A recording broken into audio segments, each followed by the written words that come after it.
is about to be shattered.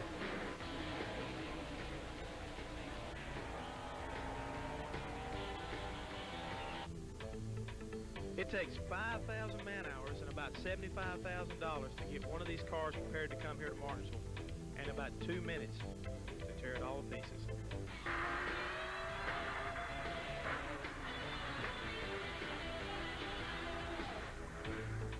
We work day and night to make sure these cars run just right. We pay attention to every single detail. They have to run slick and look slick because the fans and sponsors are watching.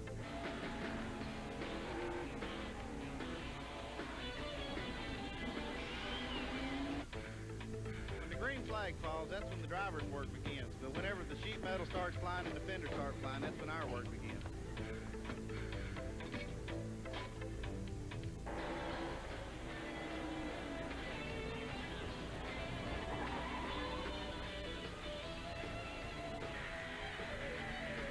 The madness of NASCAR's spring short track finale is next.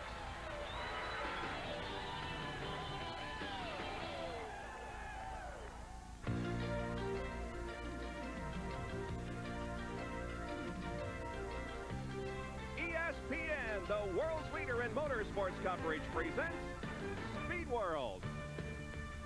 Today, live from Martinsville Speedway in Virginia, the Hanes Activewear 500 Winston Cup race.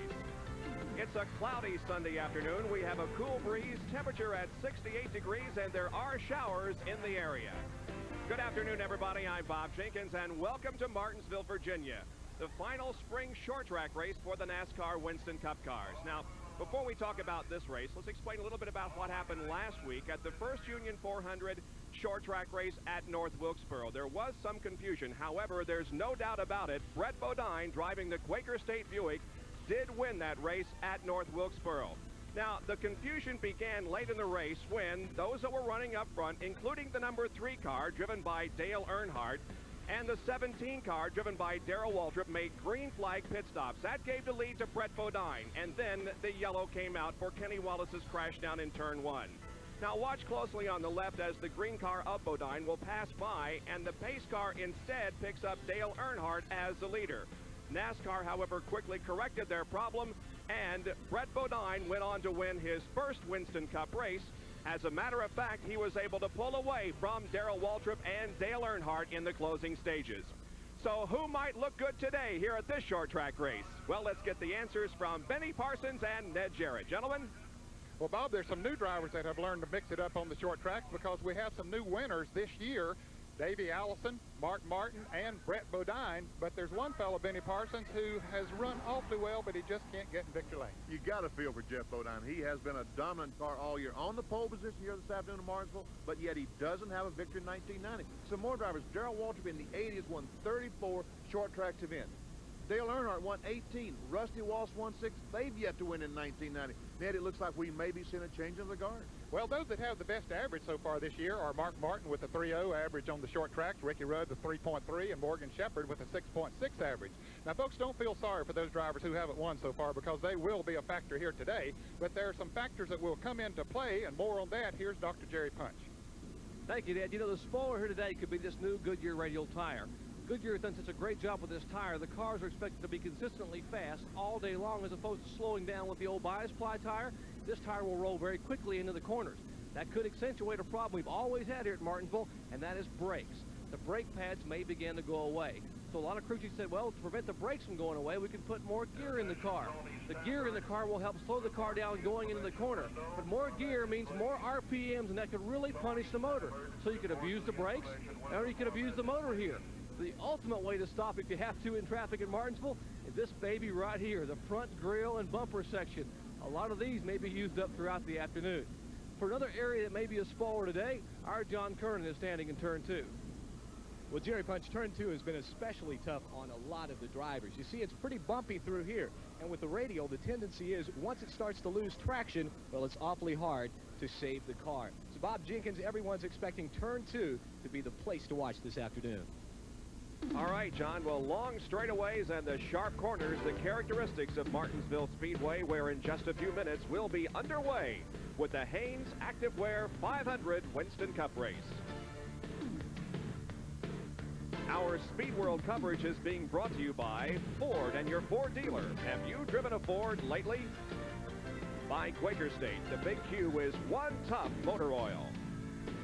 And by Goodyear Eagle Radials, the best-selling performance radials in the world. 32 cars and drivers are set to go for 500 laps here at Martinsville, and we'll be back with the starting lineup right after this.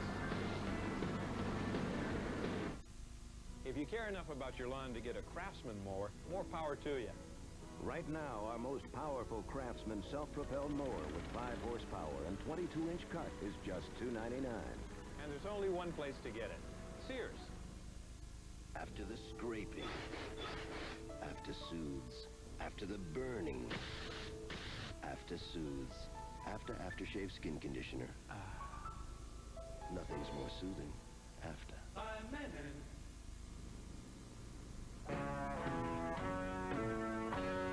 NASCAR Winston Cup racing today at Martinsville, Virginia, the Hanes Activewear 500. The cars have been started on the front stretch and now begin to pull away. And let's take a look now at the track they will be competing on here this afternoon. Martinsville Speedway, 0.526 miles in length. Pole time was 20.644 seconds and the speed 91.726. Fuel separation, a little more than a half second. Will go 500 laps, and the unit count bonus worth $38,000 to Jeff Bodine. And now let's check the starting lineup. On the pole position will be Bodine from Chemung, New York, and the number 11 Budweiser Ford at 91.726, not a record. Outside of row number 1 will be Dale Earnhardt in the number 3 GM Goodwrench Chevrolet.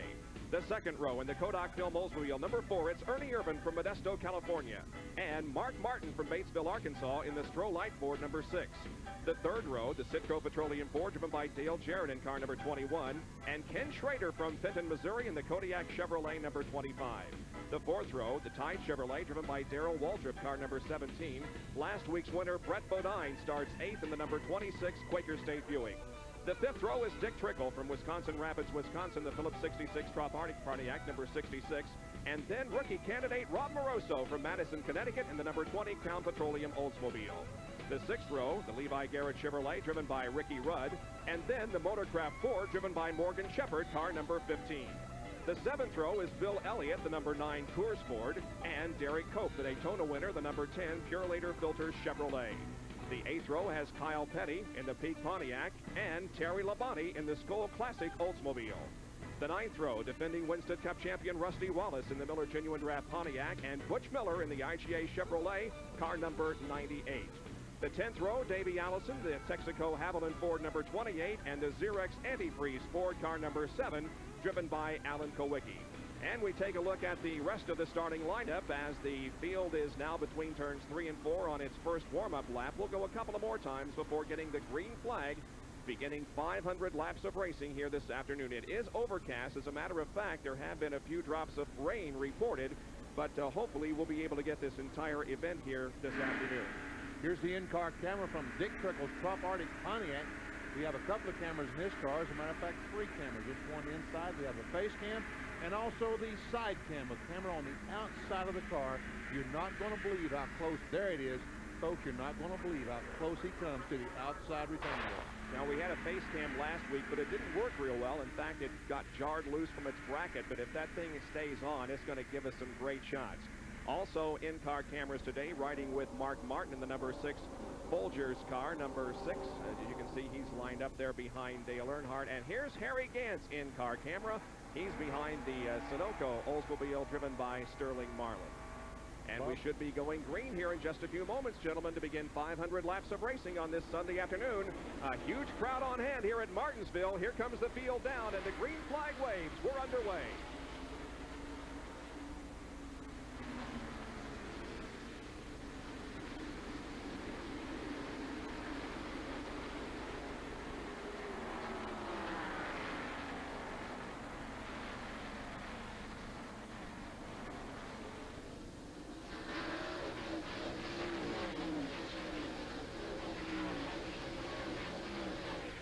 Take long for Dale Earnhardt to grab the lead, and the crowd here in front of us stood up and cheered as Dale took the lead from Jeff Bodine. Ernie Irvin is running in third position in the number 4 Kodak Film Oldsmobile. Quite a move by Dale Earnhardt to pass this early. Look, Ernie Urban on the inside of Bodine. And a spin in turn 4 involves Richard Petty and several other cars. Petty in the middle of the racetrack in the number 43 STP Pontiac. Bill Sedgwick there, number 76, also involved somewhat. He's able to drive away, however. Richard Petty, for the moment, is stalled now. He begins to pull away in turn number 4, but our first caution flag of the afternoon flies over Martinsville. Here's a replay of what happened down in turn number 4. Richard Petty up in front of the 76 car. He's going to come into the picture just a moment in sideways. There he is. Davey Allison just barely gets by Alan Kowicki, Bobby Hillen, and Bill Sedgwick makes a little bit of contact with Richard, but I really don't think he hurt the cars very badly. Richard remains on the racetrack. However, Sedgwick has pulled into the pit area. So, while we have this first caution period of the afternoon, we'll take a break and be right back with more from Martinsville.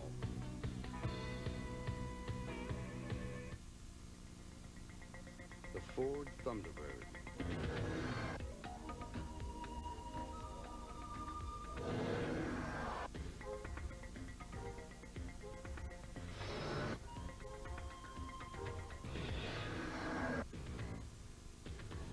A perfect car for a nice Sunday drive.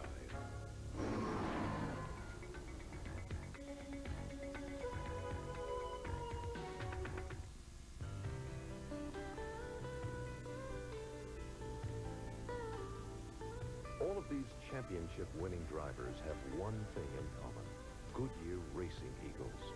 The race-winning technology that's found in the Goodyear Racing Eagles can also be found in the world's best-selling line of high-performance street tires, Goodyear Eagle Street Radials. The champions know, and it's why we say, the best tires in the world have Goodyear written all over them. Hey, come on. Is this any way to spend the summer? No.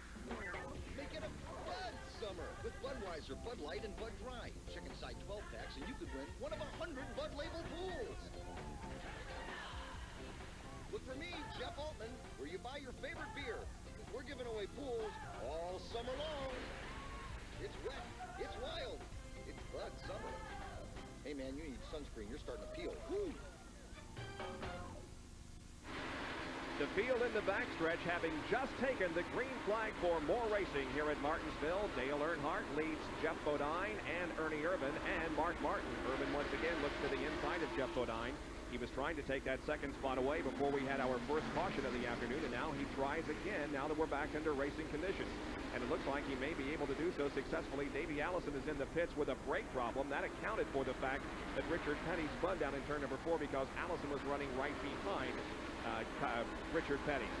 Battle for second position. Ernie Urban on the inside and Jeff Bodine on the outside, and Urban gets his car just a little bit past, and he takes second position.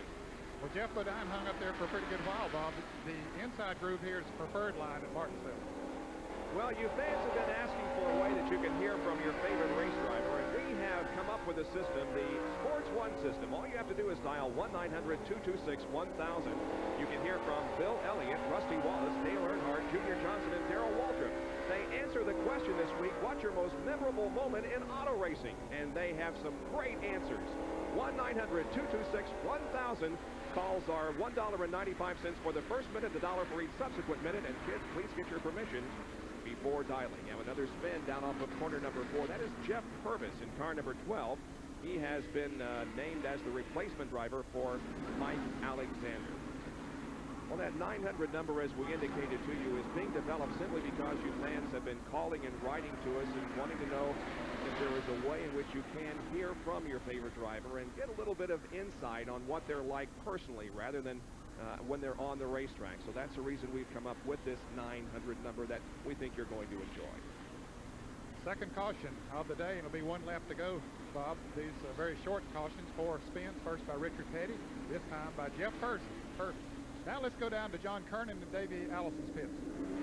The work continues on Davey Allison's Ford. Robert Yates and the crew kind of shaking their head.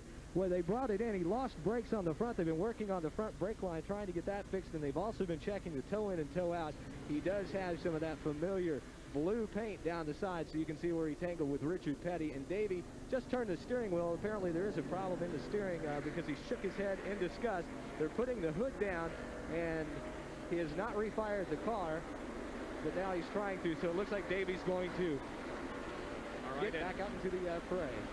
Just about to go back to green, John, from our second caution flag. Here is the green flag flying. Back to racing on lap number 12. That's Dale Earnhardt still at the head of the field. And Ernie Irvan right behind him. Jeff Bodine, then Mark Martin, Fred Bodine, Dale Jarrett, Darrell Waltrip, Morgan Shepherd, and the 10 car of Jerry Copen. There is the best battle on the racetrack at the moment. That's Morgan Shepherd high on the racetrack at number 15, and Darrell Waltrip low. Trying to do the impossible, and that is pass on the outside here at Martinsville, especially early in the race. But Shepherd's Motorcraft Ford working well up there. He might be able to get Waltrip coming off of turn 2, and he does. He moves into 7th position. Sterling Marlin goes very slowly down the front stretch. Marlin with a problem in that Oldsmobile. Boy, he has had some tough luck on these short tracks. He has run well most of the time, but he never really got the car going well here. He didn't qualify very well. He's headed into the pits on the backstretch.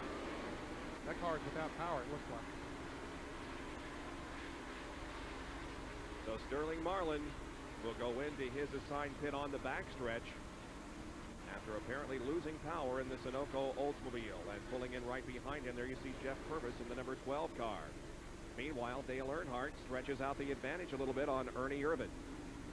Ned, I'm most impressed at the way these fellas are able to run on the outside today. We saw Morgan Shepherd pass Darrell Waltrip. We saw Jeff Bodine hung up on the outside and stay outside Ernie Irvan for a couple of laps. So we're going to see some great races today because the outside groove working very, very well. And it might be that they're running the radial tires here for the very first time, and maybe that permits them to run up there in that second groove. We haven't seen them run there in the past. Here's Morgan Shepherd moving on the inside of Dale Jarrett and taking over the 6th position. Morgan Shepherd in number 15 moves to 6th, dropping Jarrett back to 7th position. Then back there in 8th, a good battle between Darrell Waltrip and Derry Cope. And here is a battle for 2nd spot, and Jeff Bodine goes into 2nd, passing Irvan. Boy, he made that look easy. He just pulled alongside Ernie down the front straightaway, took 2nd spot away. Yeah, he passed him a lot easier than Ernie passed Jeff a few laps back. It took Ernie about 3 or 4 laps. Riding inside the Mark Martin car, he's running 4th. Ahead Irvan, Bodine, and the leader Earnhardt. Let's go down to Jerry Punch, who's in Sterling Marlin's pit. Well, for the second week in a row, a tough break for the Sunoco team. Sterling Marlin says the ignition just shut off on the car. He rolled down pit road. You were right. He was not under power at all. Steve Lloyd and the crew are trying to get the car refired. Right now, they're working on the wiring in the distributor area. But a tough break here early for Sterling Marlin. So Marlin sits in the pit area as the crew tries to find the problem. There are your leaders. Meanwhile, back in the pack, here are Kyle Petty in car number 42 and Rusty Wallace in number 27. And they are running in 17th and 18th position at the moment. Rusty has been inside Kyle a couple of times in the last few laps, but every time he gets inside, it seems like there's a slower car. They lapped Jeff Purvis just a moment ago. Kyle Petty kept that car to keep Rusty behind him. Rusty with another disappointing qualifying effort. Started this race in 17th position and has dropped back a spot. Now runs in 18th. Bob, yesterday in practice, his car was running very good. He felt that he could move up through the field, but he knows he needs to be patient because you can use up the race car in a hurry here and not have anything left at the end of the race if you aren't careful. Now back up front, we see Jeff Bodine mounting a challenge on Dale Earnhardt. Bodine is going to go to the outside in turn number 2. And as they go down the backstretch, looks like Bodine, yes, is going to go into the lead. What in the world? He just drove by Earnhardt. I think Earnhardt, it looked like he just sort of moved over and let him have plenty of racing room, and sure enough, he moved around. For a very brief moment, I thought there was something wrong with Earnhardt's car because he pulled to the inside and just seemed to want Bodine to go by. I'm not sure that there might not be something wrong with the brakes on Earnhardt's car. Maybe he realizes to stay up there, he was using the brakes just a little bit too much. He decided to back off because we see Ernie Irvan come on a little bit closer to Dale Earnhardt. Now Darrell Waltrip tries to pass. Oh, he bumps Dale Jarrett and spins him in turn number 1. And Dale keeps the car off the wall. Just almost tapped it, but I think he was able to keep the car off the wall. Yeah, I don't think he hit it. He'll stay in the lead lap if he can get going. You can see the left rear quarter panel where Waltrip got into him going into the turn. He was running in 7th position when he was hit from behind by Darrell Waltrip. Here it is again. We see Darrell on the inside trying to get by Dale. Down in turn 1, Darrell, he don't quite know what to do. Dale don't know what to do because he doesn't realize that Darrell Waltrip is as close as he is. He comes downhill, they make contact. Around he goes. Unfortunately, I'm afraid we're going to see a lot of that today. Yeah, I'm afraid we will too. That's the 3rd caution period so far today in what probably will be many. We're at the Hanes Activewear 500 in Martinsville, Virginia, and we'll be right back.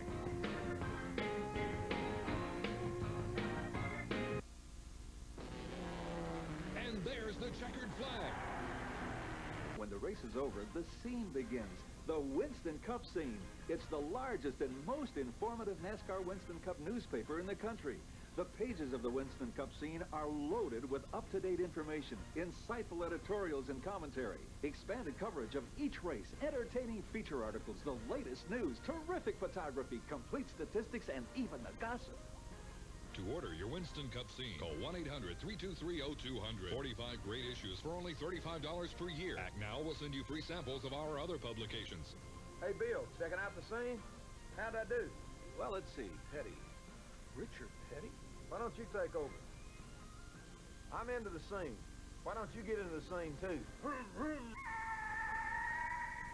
For the best in motorsports reading, be a part of the scene. Winston Cup scene. Call 1-800-323-0200 now. Back of a back. Can't be beat with baseball. 4 nights a week. Under the lights. ESPN baseball tonight. Tuesday, Friday, doubleheader. Wednesday. Ain't nothing better. Catch it Sunday. Watch the fun. Sunday night. Our home run.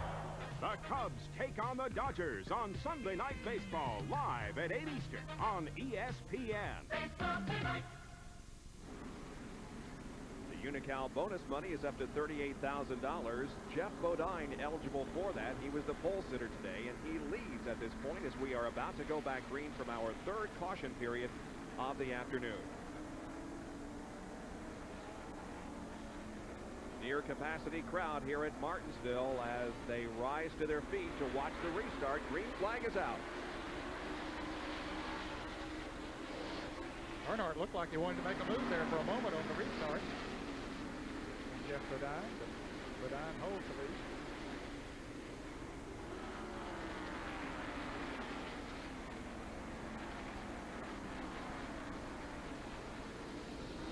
And there's a spin up in turn 4. Derek Cope. Cope at number 10 spins in turn number 4. I was just about to say that I'm very impressed with Derek's performance here on the short track. We'll undoubtedly see him running up toward the front of the field at Talladega next week on the Super Speedway, but he was doing a fine job here at the short track at Martinsville until that spin. And the caution flag is out once again for the 4th time this afternoon. And Derek did a good job of beating Jeff Bodine back to the start-finish line, staying in the lead lap. Should be another quick caution. This spin with Derek Cope started up in turns 1 and 2 when Ricky Rudd got alongside Derek, and they raced down the back straightaway and made just a slight bit of contact going in turn 3, and around went Derek. Pace car has picked up the field, but we're going to go back green next time around. Harold Kinder didn't want to throw that yellow flag. He had it in his hand. He said, come on, Derek, get the car, go. Come on, Derek, move. But Derek went the wrong way and had to back up. That's when they decided to throw the caution flag. Ricky Rudd making a pit stop. There you see him on the far left of, or right of your screen, rather. Ricky Rudd in the number 5 Levi Garrett Chevrolet in for a pit stop. They were concerned that it might have pushed the fender in against the tire. Here's a replay of what happened as it went into turn 3. You can see Ricky Rudd in the yellow car down on the inside. He and Cope gets together, and Cope goes spinning around. And I don't think he hit the wall either. No, I don't think he did either, but Ricky Rudd also had to make a pit stop and make sure that the fender, there's Derek Cope coming in, changing. Oh, they're going to change 4 tires. They better hurry. John Kernan is there. Well, spinning. It doesn't look like he hit anything, but he does have a tire mark right in front of the left rear tire. It is a 4-tire change. He did a good job staying on the lead lap. And yes, Cope is down and away, and he will be on the tail end of the lead lap. Yes, indeed. He has remained on the lead lap throughout that entire situation. He'll catch up with the rest of the field now as it comes off the fourth corner to take the green flag for resumption of racing. Jeff Purvis in the number 12 car, the only car that has been lapped so far, and he is 2 laps down. The green out on lap 32.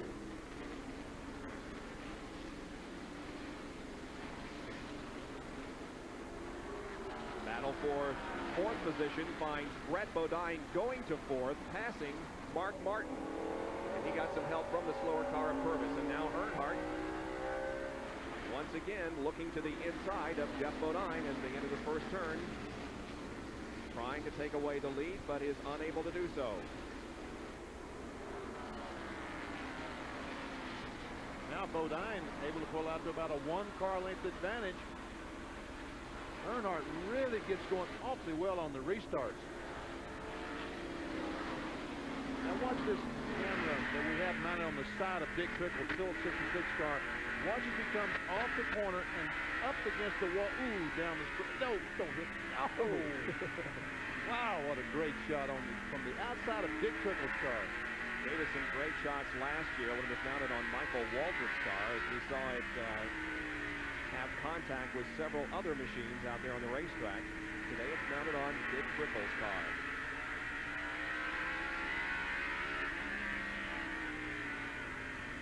And there is Dick at work. What in the world is he doing with one hand? Is he holding the car in gear? Well, it looks like he reached down to the gear shift lever. I don't know. That's just a great shot. Look at him work the wheel. Steering wheel looks bigger than he is.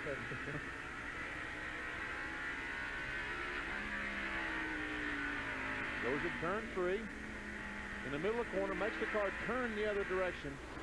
Comes off the corner, following Ken Schrader in the Kodiak Chevrolet.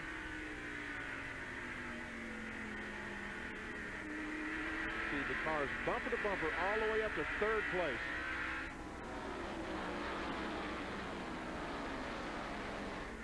Trickle running in 12th spot behind Ken Schrader and Darrell Waltrip. Waltrip takes a look on the inside of Morgan Shepherd. Remember, just a few laps ago, Morgan passed Darrell on the outside. Darrell looked like he wanted to try the easy way on the inside.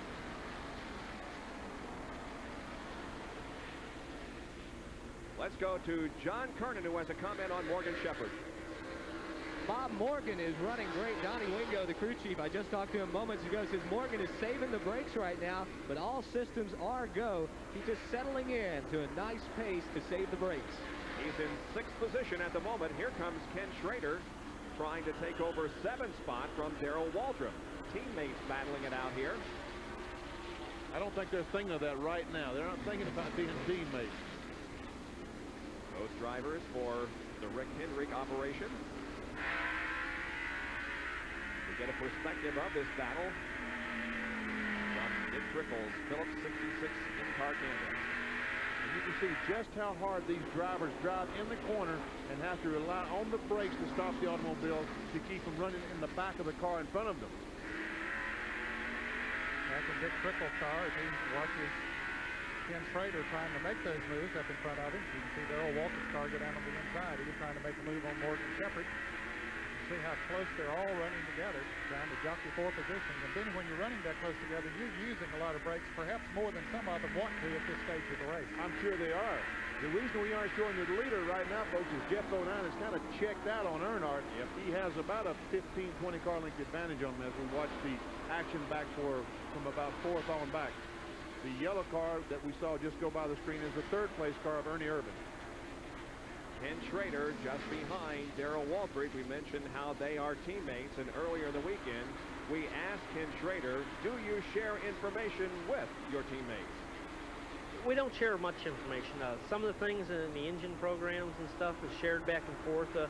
You know, a lot of the teams, it's hard to keep secrets. It's not that you're really sharing. It's hard to keep secrets in this business. And we don't really exchange chassis setups or anything like that.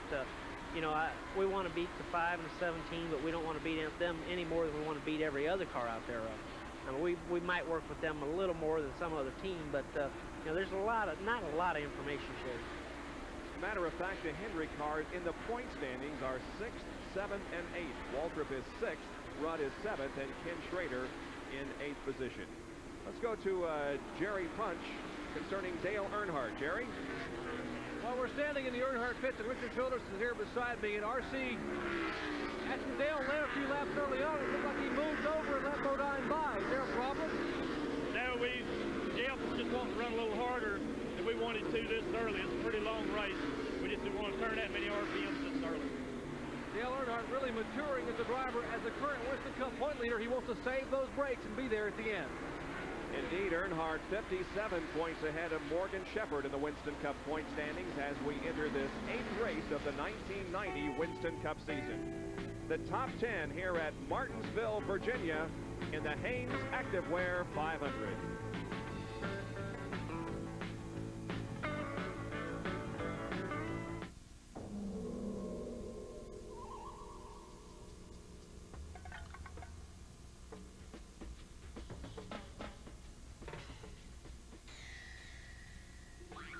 What could this off-road vehicle possibly have in common with this off-road vehicle?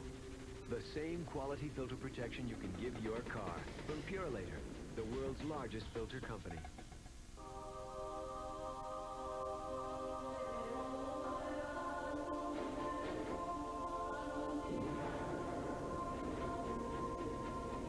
If a man does not keep pace with his companions, perhaps it is because he hears a different drummer.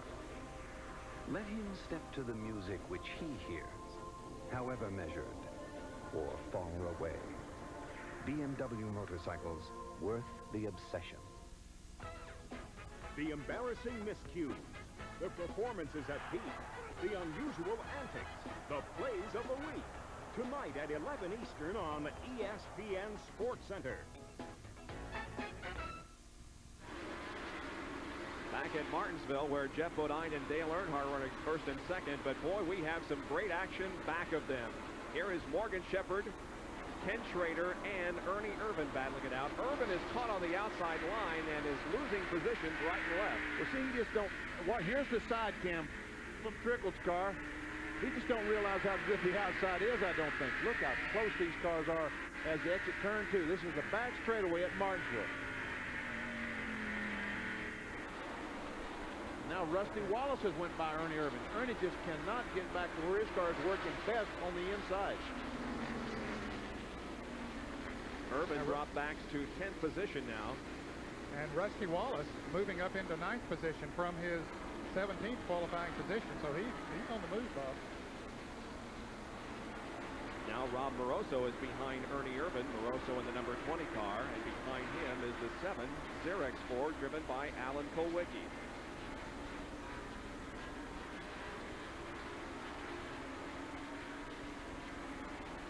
Rusty definitely on the move as he's gained 8 spots already, and I tell you, this is tough plowing. And here's the group in front of that group, and here is Darrell Waltrip going to the inside and passing Mark Martin. So now Darrell Waltrip moves to 4th. It's Bodine, Earnhardt, Brett Bodine 3rd, then Waltrip, and Mark Martin at 5th.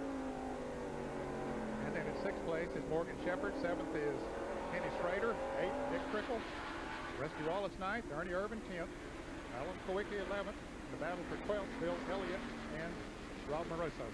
Last week's winner, Brett Bodine, having a good run here this afternoon. He started 8th. At the end of 20 laps, he was up to 5th. And at the end of 55 laps, up to 3rd position.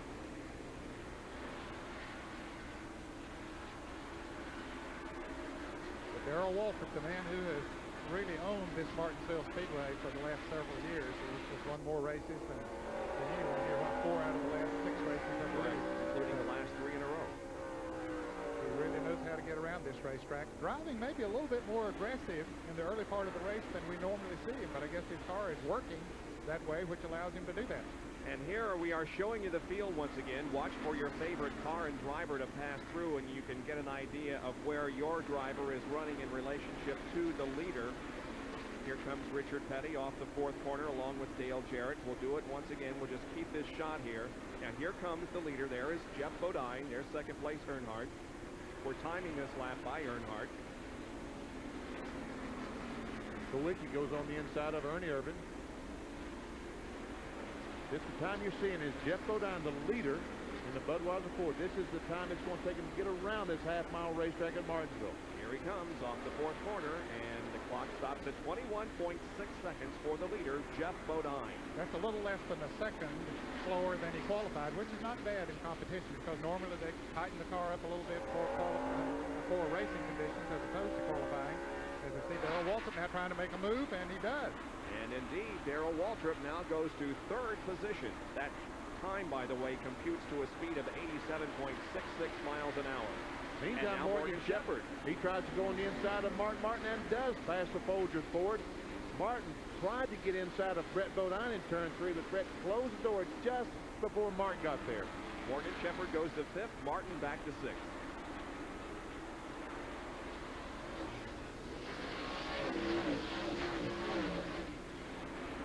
Rusty Wallace is, you can see the black car, he's right behind the end of that package, running on the bumper of Dick Trickle, car number 66, and Trickle right on the back bumper of Kenny Sprader in car number 25.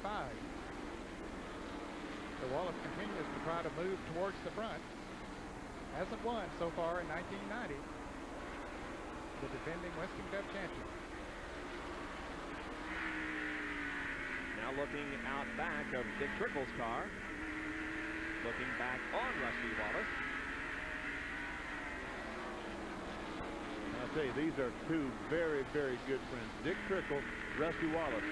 When Rusty Wallace started driving in around the St. Louis area, run the ASA circuit, Dick Trickle was the fellow who told him how to drive a race car, how to set up a race car. He said Rusty Wallace spent more money on phone calls with Dick Trickle than he did anything else in his racing career. And then last year, Rusty was conducting some of the rookie meetings that Trickle was attending. Yeah, as a rookie. Watching 9th and 10th position, Trickle in 9th, and Rusty Wallace in 10th, back there in 11th, and Alan Kowicki. Let's go to Jerry Punch with a comment on Rusty Wallace. One of the lectures that Rusty Wallace likes to give the rookie drivers here at Martinsville is about how not to use your brakes. Rusty has told drivers time and again, you can run faster and not use that brake pedal. That's what he's doing now. According to Barry Dotson and the crew here, Rusty is not running the car nearly as hard as he could if he had to. He is going to the front, picking them up one by one and trying to be very, very careful with that brake pedal. Well, I guess that's the situation here at Martinsville for the most part. You just got to save the car as much as you can. You sure do. That is the key. The lead continues to be held by Jeff Bodine in car number 11, and he has about a half a straightaway, maybe a little bit less than a half a straightaway advantage on the second place Dale Earnhardt. Again, here are the top 10 at Martinsville, Virginia Speedway, the Hanes Activewear 500. We'll be back with more of our live coverage in a moment. These are the men who play NBA basketball. They are the best in the world. They can do what no one else can. And now you can watch them do it all as Sports Illustrated Video presents the official NBA Video Collector Series, an exclusive collection now available for the first time on video. Call now and start the excitement with great moments in the NBA for only $9.95. It's a sensational show of last-minute heroics from the most memorable games in NBA history. Now there's a steal by Bird. Underneath the DJ, Keep it, and an additional NBA video will follow about every month. Keep only the ones you want. And you'll also get the high-flying video, the NBA's all-new dazzling dunks and basketball bloopers free with your payment. It's new, it's fabulous, it's funny, and it's free. Don't miss it. Call now and get your free dunks video. And start your great NBA Video Collector Series from Sports Illustrated Video. Call 1-800-435-1190 or write dunks at this address. Have your credit card handy. Virginia, in the Hanes Activewear 500 Winston Cup race, Michael Waltrip in car number 30 and Bill Elliott in number 9 are battling it out on the racetrack, and Waltrip has passed several cars in the last few laps. Yeah, he's really on the move. He started back pretty far in the field, Bob. In fact, he started 23rd, and now is just coming on up through the pack. He's currently in 12th place. So Michael Waltrip, he told me this morning at the motel as we were leaving to come here, he said, watch for us today in that Country Time Lemonade Maxwell House Pontiac. He says, we're going to come towards the front, and by golly, he's doing it. You know, Ned, every guy that I've talked to, when I said, how you running, every one of them said, great. Looking at the racetrack, they all are running very good. Well, most of them are. You see a few cars that are not running nearly as well as they had hoped they would, but certainly not Michael Waltrip. He is running very strong now. The 4 car of Ernie Irvin that started in the 3rd position is one car that is not running nearly as well as he had hoped to. He has dropped back in the field pretty far. Michael Waltrip running in 12th position.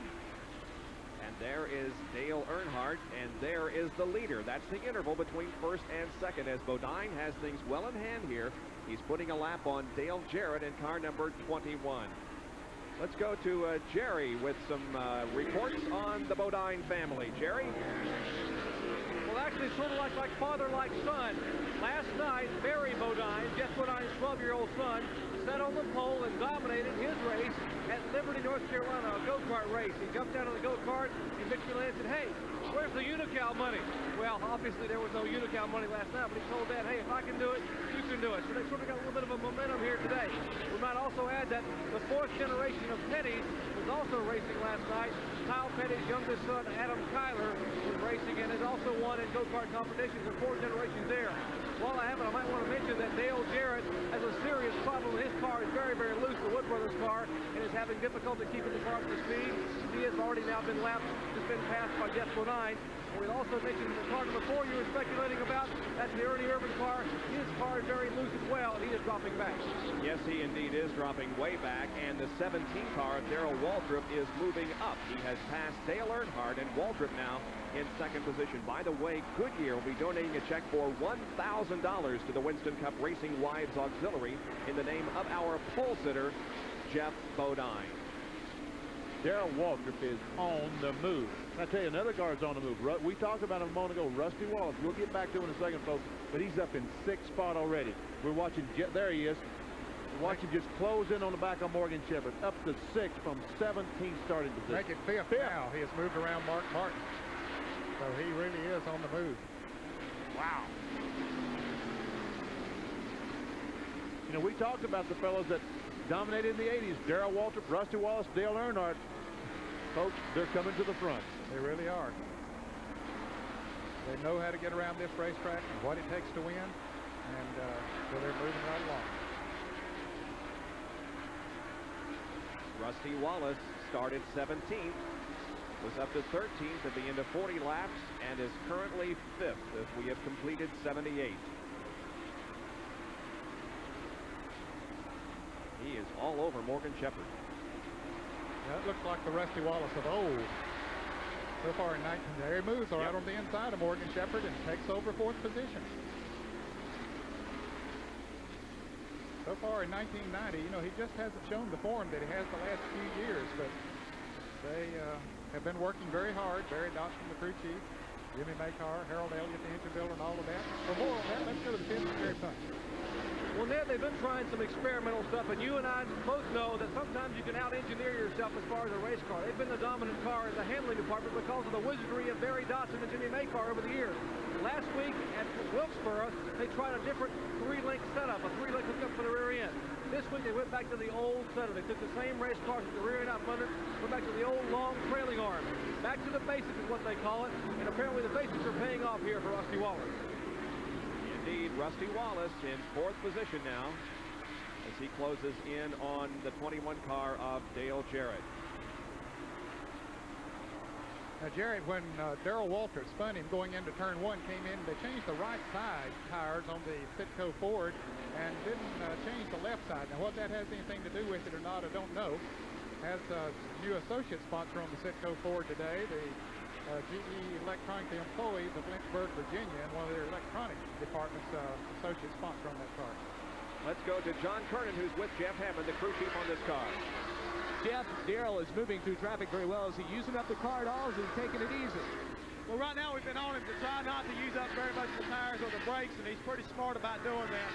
You know, that won't really show up till later on in the race, but we've been on him pretty hard early on to stay off the brakes and save the tires. How have the radials performed so far? So far, the tires are really working good. Looks like the sun's going to pop through, so, you know, it's liable to change things a little bit, but we've got a pretty good handle on it right now. That could change, but we feel pretty good so far.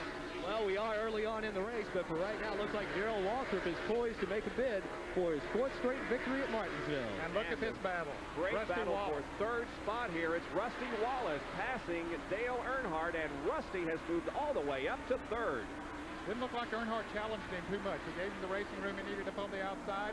He saw Rusty coming in the mirror, and I'm sure that his crew was keeping him up to date on where Rusty had come from back in the pack and moving. So he said, okay, let him go. I won't use my race car up too much. Let him use his up. Now, maybe Rusty's not using too much up, but he's gaining on Darrell Waltrip, who is running 2nd, and Jeff Bodine, who is leading this race.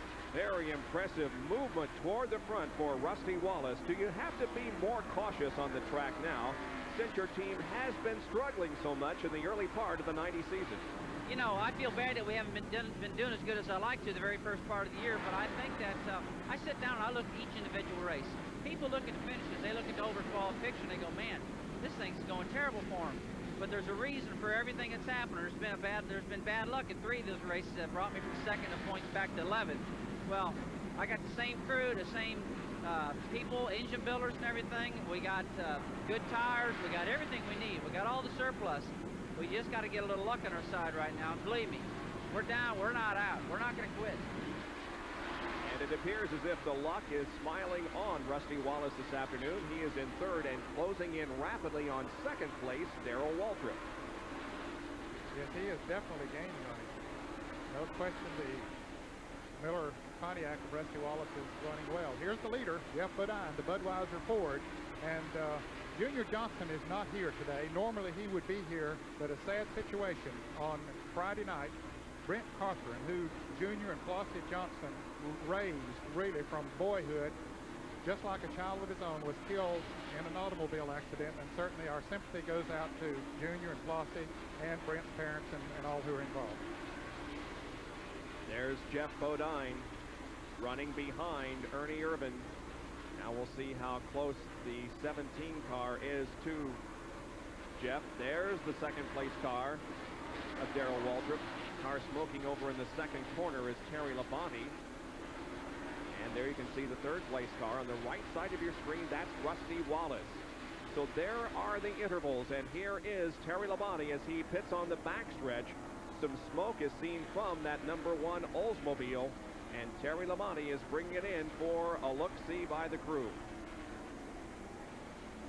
The top 10 here at the Hanes Activewear 500 in Martinsville, Virginia. We'll be back with more right after these messages. Stay with us.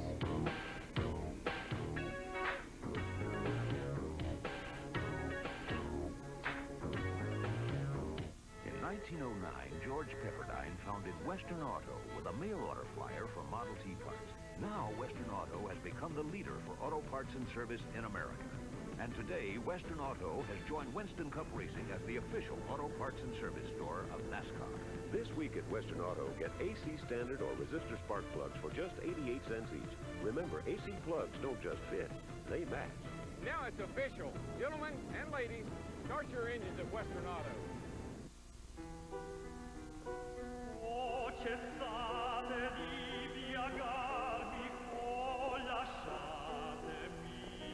Barbazole gel gives you a super close shave like the other gel, but at a great Barbazole price. Your Barbazole gel, sir. For change. Barbazole gel. No wonder it appeals to the rich. At Ford, we know that staying ahead means looking ahead. Ford trucks, the best never ends. With ideas like the most advanced electronic automatic transmission, designed for smoother shifting and improved gas mileage. Another reason Ford trucks keep pulling farther ahead of the pack. Ford trucks, the best never The best-built, best-selling American trucks are built Ford Tug. Bob Jenkins, Benny Parsons, Ned Jarrett, Dr. Jerry Punch, and John Kernan back at Martinsville, Virginia, where Jeff Bodine in the number 11 Budweiser Ford leads the Hanes Activewear 500, running in second position. There he is, the bright yellow and orange number 17, driven by Darrell Waltrip, and closing in rapidly is Rusty Wallace in car number 27. Rusty, I think, probably has the fastest car on the racetrack right now. I think you're right, Bob, because he has made up the most ground. Obviously starting furthest back, and he's up on the back bumper of Darrell Waltrip, and both those cars are closing on Jeff Bodine. You know, somebody else that's showing some real strength here is the Alan Kowicki, number 70X Ford. He started 20th, moved to 16th, moved to 9th, and currently is in 5th position. One of the best runs of the year so far for Alan Kowicki, as we have almost completed 1/5 of this event. He's putting a lap on Richard Petty, and his car is working very well down on the inside. The T-Rex Ford. Here is Rusty Wallace now about to catch Darrell Waltrip. Battle for second position. Waltrip is, you see, only about 3 or 4 car lengths behind Jeff Bodine. They are closing in on Jeff Bodine. They went in that looked like they gained 6 car lengths going in the corner. And look, Rusty's going to drive up on the outside of Darrell. Here's Rusty coming off the 4th corner. Isn't going to make an attempt to pass. Come on, Rusty. Making me look bad, buddy. Here we go. Goes up high again. Well, Darrell gave him the room that he needed, but just didn't quite get up there that time. But he'll keep trying. You can rest assured. There are the first 3. Did you see that little bit of a wiggle? Yep. That's what John Kernan was talking about over in turn 2. Several guys had that little bit of a wiggle, and it was more than that. Spun out during practice and qualifying this week. That might not be the best place to try to make that outside pass. No. Brett Bodine was one of those who spun during a practice period. Look at the traffic ahead of the leader, and now we're going to see a real battle here. It's going to be who survives the traffic situation. Bobby Hillen goes a lap down as Bodine passes him on the inside. That's Ricky Rudd just ahead of the leader now. And the 17 car of Waltrip and the 27 of Rusty Wallace come right along and also pass Bobby Hillen. Now Bodine moves to the outside, try to pass Ricky Rudd. And Wallace pulling alongside and taking second place from Waltrip. Quite impressive by Rusty Wallace this afternoon. That car just seems to go anywhere that he wants to put it, and that's what you need on a tight racetrack like this, is one that you can go high or low or wherever. Now he moves up on the outside. Bodine having trouble moving on around Ricky Rudd, and that has allowed the 27 of Rusty Wallace and the 17 of Darrell Waltrip to catch up to him. Now Bodine gets back on the inside. I think Bodine's tires are beginning to go away a little bit on him. He's not running as fast as he was a little bit earlier. And we should be seeing some pit stops, what, in the next 10, 15, 20 laps, something like that? Well, not the fuel, Bob. They can probably run 160, 70 laps on gasoline. Tires is the question mark, and no one knows the answer to that, because this is the first time that radials has ever been run here in Martinsville. So no one knows just how long it's going to take before the tires go away. John Kernan can tell us what's going on down the Darrell Waltrip pit as far as tires is concerned. John? Benny, Jeff Hammond and Darrell have been talking on the radio. It's apparently a fuel pressure problem. Darrell's telling Jeff that the gauge has been jumping up and down, but like you say, he should not be running low on fuel only 108 laps into the race, but apparently there is some sort of a problem, and the crew has put their heads together to try and figure it out, and I'm sure we'll see them go to work on that whenever they come in for their pit stop. Darrell is dropping off the pace just a little bit, but maintains 3rd position. He's now a couple of car lengths behind Rusty Wallace in 2nd.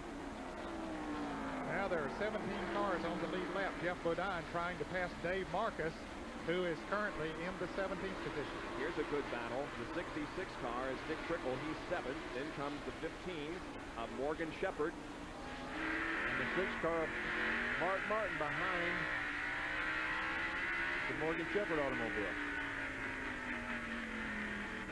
Watching from the in-car camera as Morgan Shepherd just drives up on the back bumper. And here's the perspective of Mark Martin. We got that 15 car surrounded with cameras, don't we? No kidding. Looking at him from the front and from the rear.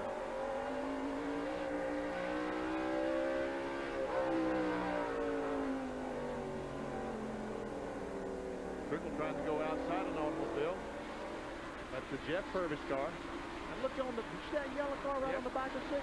Coming right along, isn't he? Michael Waltrip. Ned, he told you right. And Here he goes. He's trying to move inside of Mark Martin coming off the 4th corner. And Mark Martin started in 4th position. Michael Waltrip started 23rd. Waltrip is 9th. And now Rusty Wallace, beginning to crave some paint with the leader, Jeff Bodine. And all the fans stand up. The Ford fans said, keep him back. The Pontiac fans say, pass him. Rusty has got to be feeling, as you said, Ned, like the Rusty Wallace of old. This is the way that he performed last year, but has been slow to show us anything this year. But now he is really putting the heat on and about to take the lead from Jeff Bodine. Indeed, Rusty Wallace goes to the front. That boy feels like a weight has been lifted. Watch him as he comes off turn 2. Get a little bit sideways, but he feels like a weight has been lifted from his shoulders because this is the first race of the year that he has looked like the Winston Cup champion, Rusty Wallace. And off the pace is Harry Gant in car number 33. That car very slowly down into turn 3 and 4. And Harry Gant waves to the competitors behind him, telling them that he is off the pace and may be headed for pit road. He'll pit on the backstretch. Things don't look good for the Skull Bandit. He won his first ever Winston Cup race here at Martinsville. There you can see the pit crew waiting on him on the backstretch. We're live at Martinsville Speedway in Virginia for the Hanes Activewear 500.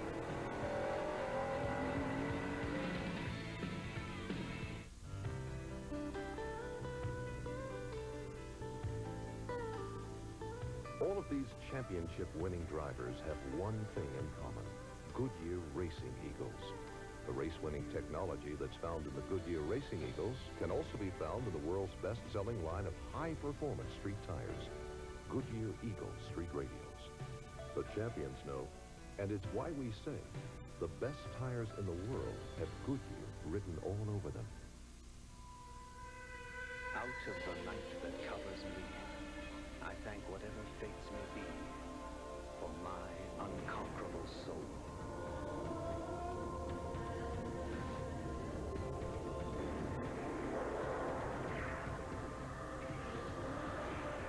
I am the master of my fate.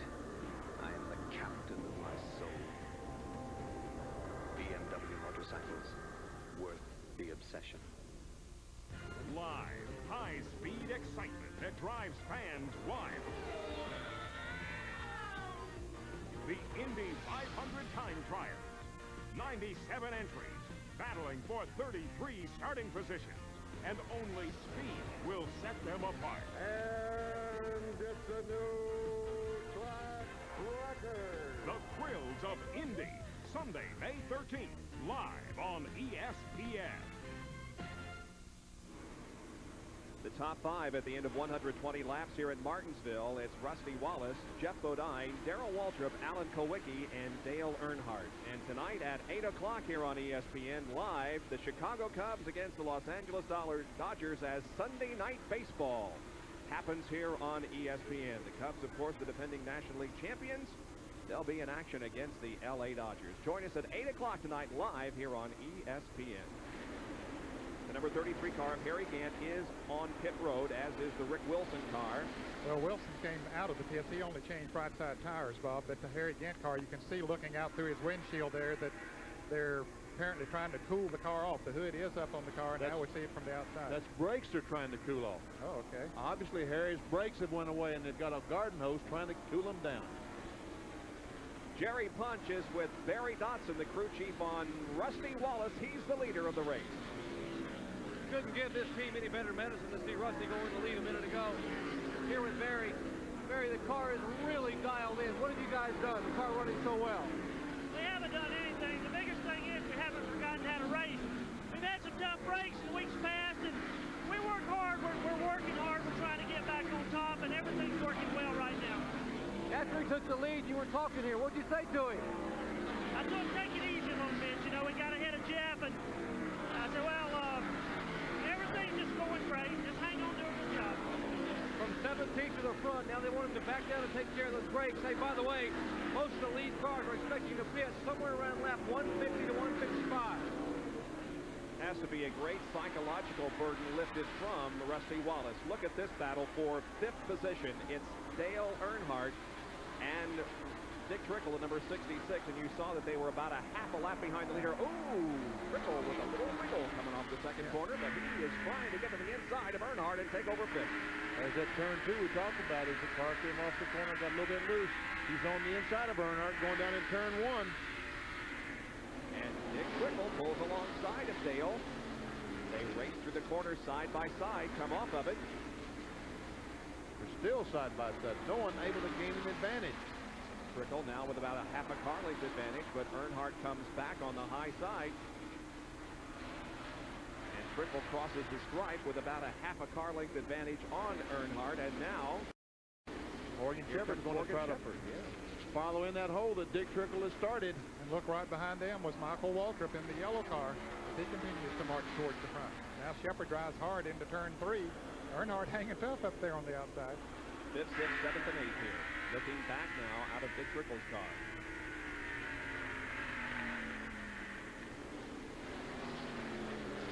While all this racing is going on, Bob, Rusty Wallace has just put a lap on Bill Elliott. Elliott running in the 14th position, so now there are 13 cars in the lead lap. Michael Waltrip drives on the inside again of Earnhardt, trying to take that spot. Dale Earnhardt seems like he's caught out there in the outside groove, but on the other hand, he doesn't seem to be in any particular hurry to get down low. Well, when he goes down low, he's got to run awfully hard. These guys have caught him. That means they're faster than he is. So if he moves on the inside, he's going to have to run the car harder than he wants to run it. He's going to let these guys go by and just kind of hang in there. There's Kyle Petty in the pits, making a huge chassis adjustment in the left rear of that automobile. There's the battle on the racetrack. The first possibly of regularly scheduled pit stops coming on lap 131 for Kyle Petty. They changed 4 tires. Michael Waltrip moving right up on the back bumper of Morgan Shepherd's car. But you know, one thing that's going to hurt Michael Waltrip, Benny, unless they stay green. Now, if they stay green, okay, but he's pitting on the backstretch as Kyle Petty comes out of the pits into Peak Antifreeze Pontiac. But Michael Waltrip hitting on the backstretch as a result of his qualifying speed, and if he has to pit under caution, that's really going to hurt him, as we saw Dale Jarrett here last year in that same position. So we're going to see how the new tires react, because Kyle Petty has made a pit stop, has 4 new tires. Let's see if he's able to go ahead and pass these cars. Normally the new tires are a little bit better. Mark Martin is trying to move up on alongside of Dale Earnhardt, not able to make it. And ahead of this group of cars in 3rd position, well, Michael getting a little out of shape here coming off the 4th corner. Yeah, he and his buddy Kyle bumped just a little bit there, and Kyle goes on by. So Benny, apparently those new tires are a little faster. Yes, they look that way. Okay, now we will go back up toward the front of the pack and check in on the number 7 car of Alan Kulwicki. He has moved up to 4th position, and the 17 car of Waltrip is in 3rd. And Alan Kulwicki qualified 20th this afternoon. That's another car that's pitting on the back straightaway. So if the caution flag comes out, he and the 30 car Michael Waltrip are going to have some problems, because they're going to have to wait till all the cars on the front straightaway pit before they can go in the pit. The number 27 car, Rusty Wallace, the leader of the race, is in traffic. He had just put a lap on Brett Bodine. Brett running in the 13th position, because now there are 12 cars in the lead lap. Going to the outside and passing Bill Sedgwick. You know, Brett Bodine early in the race was one of the best cars here. Now he's a lap down, so obviously they don't have the radios figured out quite as well as Rusty Wallace, Jeff Bodine, Darrell Walton, some of the other guys. Brett has moved up to 3rd from his 8th starting position before he started moving back in the field, and now has gone a lap down. And Jeff Bodine, his brother, passes by on the outside and also puts a lap on his brother Brett.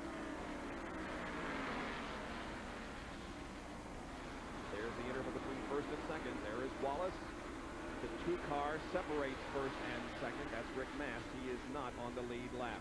This battle settling down somewhat as Morgan Shepherd and Mark Martin and Dale Earnhardt now are running nose to tail. Well, Earnhardt has been passed by both Morgan Shepherd and Mark Martin, so he continues to fall back. Back to 9th spot in the Goodwrench Chevrolet.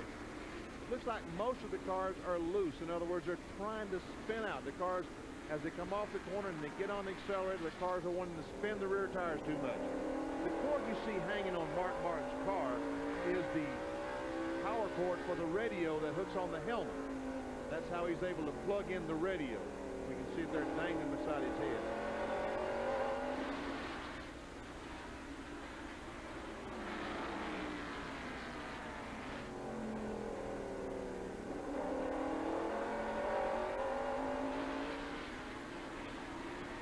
Mark Martin continuing to work on Morgan Shepherd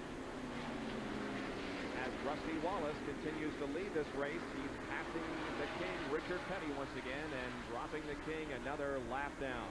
We'll show you the top 10 here. We should be having regularly scheduled pit stops in just a few moments. Before we do, we'll take this break and be right back to Martinsville.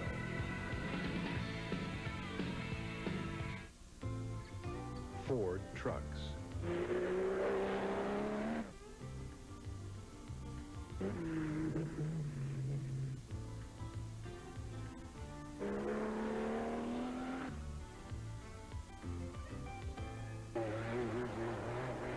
Take one for a nice, quiet ride in the country.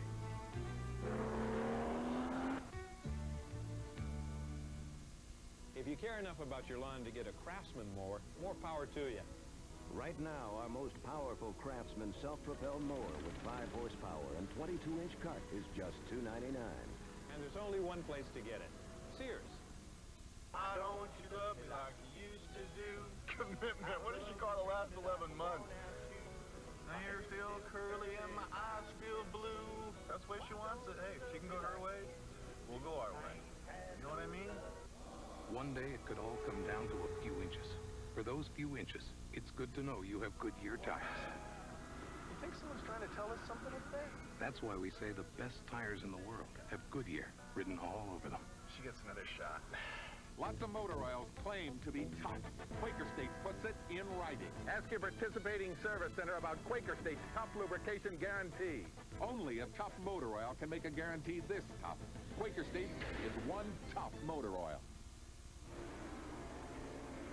Regularly scheduled pit stops beginning the number 20 car, which is just pulling out of the pits, is Rob Moroso, and he reportedly ran out of fuel, and they're having a tough time getting that car started once again. They're pushing it down pit road.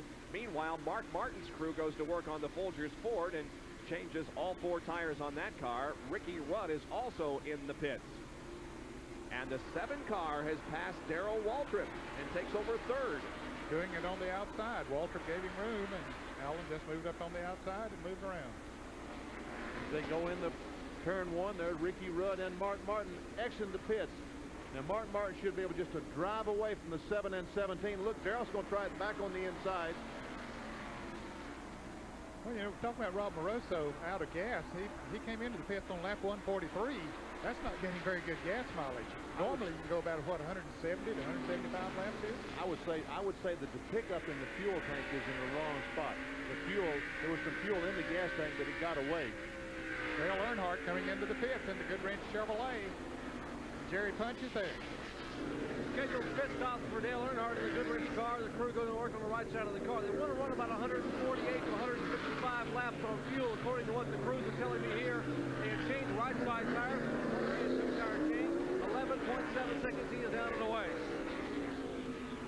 Good pit stop for Dale Earnhardt. He comes out on the racetrack by Phil Elliott. Bob, how can you say good pit stop? That was a fantastic pit stop. Here's Morgan Shepherd in the Motorcraft Ford, and up in front of him is Brett Bodine.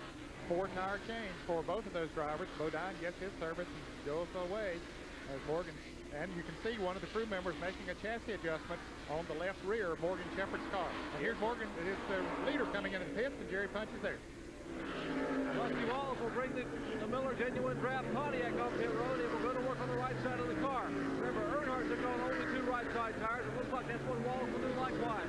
First can of fuel going in, second can of fuel going in. Change the right side tires, keeping the car revved up. Barry Dodson will twist the jack up the car off. 13.6 seconds, he is down and towards turn 1.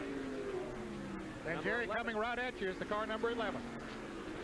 Jeff Bodine in the Budweiser Ford for Peter Johnson. Tim Brewer goes to work on the right front tire.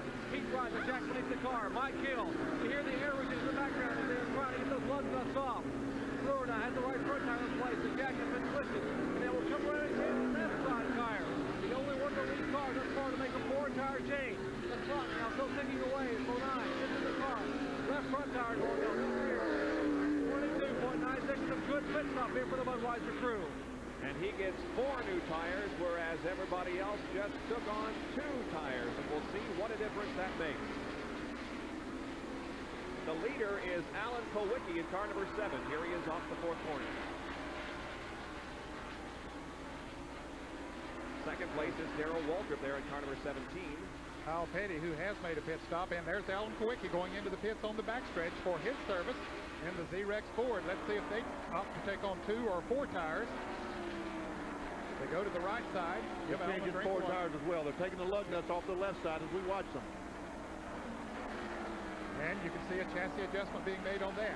He was loosening the right rear, which means that he was putting a little bit more weight on the left rear of the car, trying to get him a little bit more bite coming off the turn. Oh, look at this. Mark Martin and Rusty Wallace are rubbing fenders out there. See, Mark Martin stopped, changed 4 tires. Rusty Wallace changed 2 tires. So Mark Martin was a lap down. He has just unlapped himself. That's what I wanted to see, if 4 tires was that much better than 2. Right now, it looks like 4 tires is a decided advantage. And Earnhardt only took on 2 tires, so it will be interesting to see as time goes by how much of a change it will make. Darrell Waltrip, the leader now in car number 17, the Tide Chevrolet. He normally runs a little bit longer than most of the other front runners. Gets off the good gas mileage, but the car seems like it's working pretty well for him now, so he's content to stay out there on those tires. Dick Trickle coming into the pits now. And here's the crew cam. You have Pat Royals, who changes the left rear on the Dick Trickle car. Well, right rear, but okay, it's a rear. Well, he might now go around. No, they only changed right side tires. They did not take on left side tires. There's a face cam as we watch Dick go up through the gears and come back out of the racetrack. You have to sort of turn right for a little bit when you come off the pit road here. Turn right to get out onto the racetrack. Stay down low on that next to the curbing, because then he blends into traffic. Meanwhile, Darrell Waltrip still hasn't pitted. I don't know if there's any other cars that hasn't made a pit stop, but they're still going around the racetrack in that Tide Chevrolet. Well, the crew's out there ready for him. You can see the sign. Here he comes down pit road right now. John Kernan is there to report on this pit stop by Darrell Waltrip. Darrell brings the Tide Chevrolet to a stop in his pits. It's going to be a 4-tire change. Jeff Hammond on the jack on the right side. They have the lugs off, the tires on, and now they're coming around. Sandy Jones is loosening up the left side, and you can see the brakes smoking as he is smoking the brakes. Waltrip in for a 4-tire change. They have not made any chassis adjustments. They got the left. Now he was in neutral. 23.1 seconds, not a bad pit stop, and like we saw last week at North Wilkesboro, Darrell had the car in neutral when they let him down off the jack. There was a lot of smoke on the right front of that automobile. It looked like brake smoke or something, but didn't you think the smoke was excessive there? Yes, it was, more than you normally see. Here's Dick Trickle trying to move around Darrell Waltrip. Waltrip has the 4 new tires. Trickle only took on 2 right side tires. Now, whether Waltrip just hasn't gotten up to speed, he wants to sort of check the thing out before he dives down into the corner too hard. Now he's going to dive in there a little bit harder. But Trickle still moves by on the outside.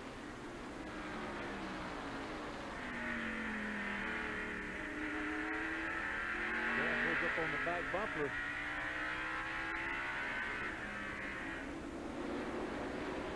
Yeah, that's why we've seen Darrell when he let the jack down in neutral. Last week at North Wilkesboro, we saw him on that 4-tire stop when they changed tires. He was in neutral this time as well. Yeah, is that a mental lapse or? Yes, it is. And it's something that race car drivers do a lot of. I've done a lot of those in my life as well.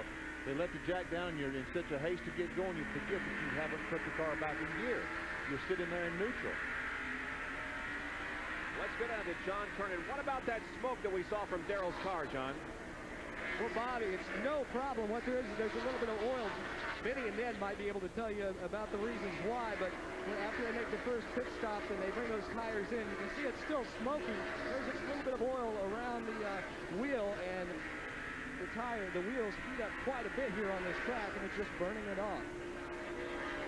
So no major problem with the Darrell Waltrip car.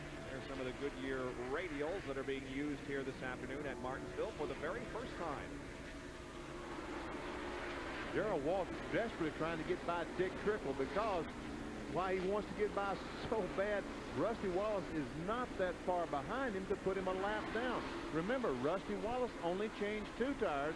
Darrell changed 4, so Rusty Wallace just about 5 or 6 seconds behind Darrell to put him a lap down. And they're running for 4th and 5th position there. Dick Trickle running 4th and Darrell Waltrip running 5th now after those pit stops. And there is Rusty, car number 27, as he is the leader of this race. Just ahead of him is Mark Martin and Rob Moroso. We'll be back with more of our live coverage from Martinsville, Virginia after this. Lately, Showtime's made some overinflated claims. They say they have big movies, but it's HBO that has 7 out of 10 of the year's top films. Hits like Twins, Ghostbusters 2, and HBO exclusives like Rain Man and The Naked Gun. Movies you just won't see on Showtime. And HBO has the fights that make boxing history, along with nearly twice as many original programs. So considering all the facts, HBO is simply the best. Who's that? Our neighbor, Orrin. Ever since he got his new Murray, he's been mowing the whole neighborhood. When you pay good money for a mower, you want it to be tough and dependable. Does such a good job, we're making the yard bigger. What? Does such a Murray good... mowers are as tough as they come, cutting after cutting after cutting. That Murray's a good buy. What? Goodbye.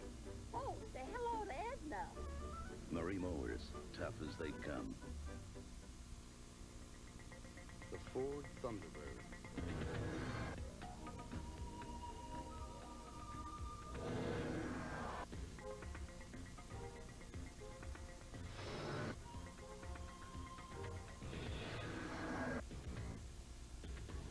A perfect car for a nice Sunday drive.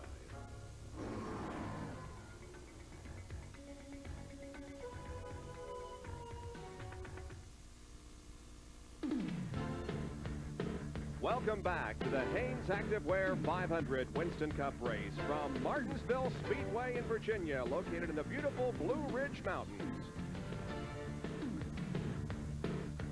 Our Speed World coverage is being brought to you by the new generation of Oldsmobile. Step into the future now at your Oldsmobile dealer.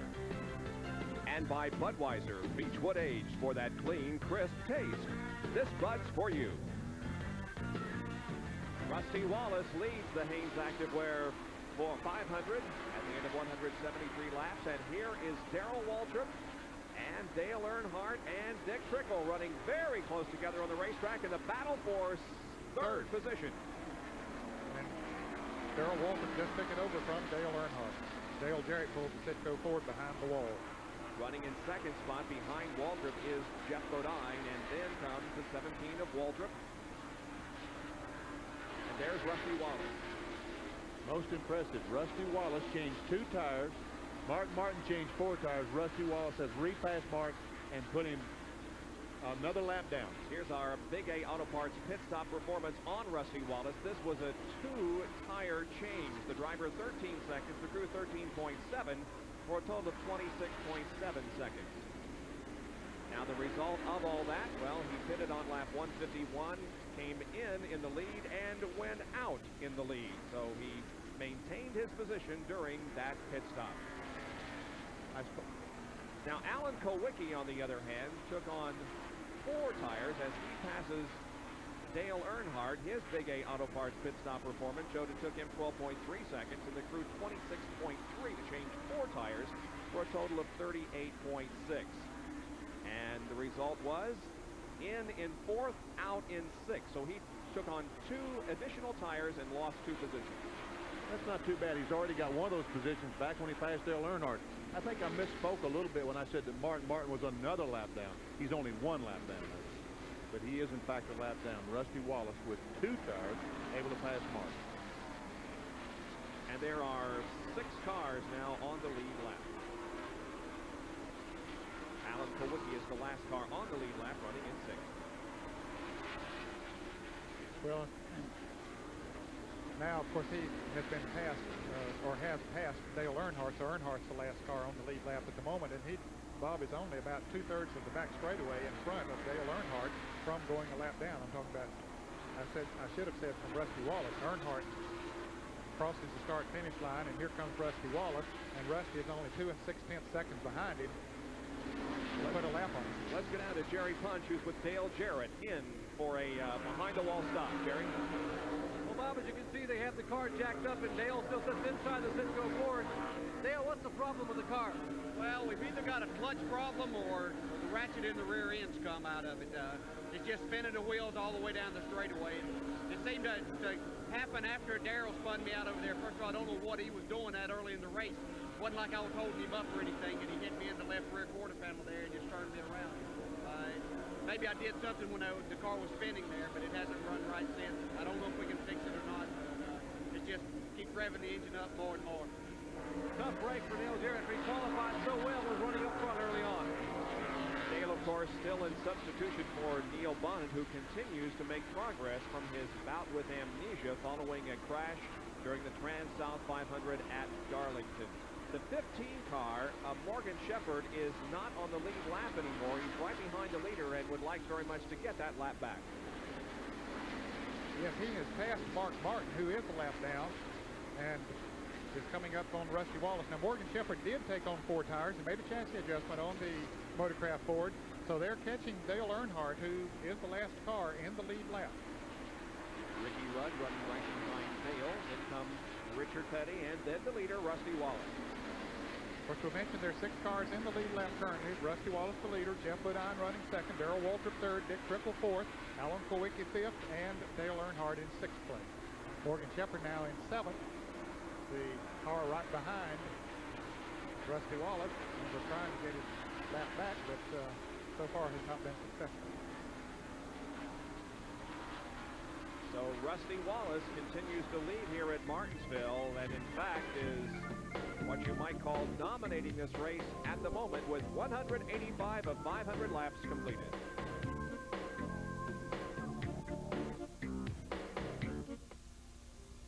If you love cars, you'll love Auto Week, the news weekly of motoring.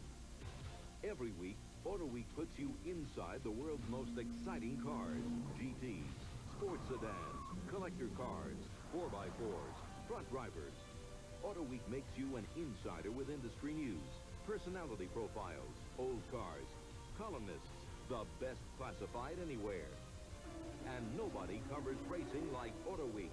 You get the fastest coverage of Formula One, sports cars, stockers, Indy cars. It's all in Auto Week, the news weekly of motoring every week. Call 1-800-554-3000 to get a full year of Auto Week at our special discount price. Just $19.95 for 52 issues, only 38 cents a week. You'll save 80% off the newsstand price. Call 1-800-554-3000. Let Auto Week put you in the driver's seat every week. Sunday night, all-star second baseman Ryne Sandberg leads the Cubs' offensive attack against the strong-arm Dodgers. It's Sunday Night Baseball, live at 8 Eastern on ESPN. Baseball tonight.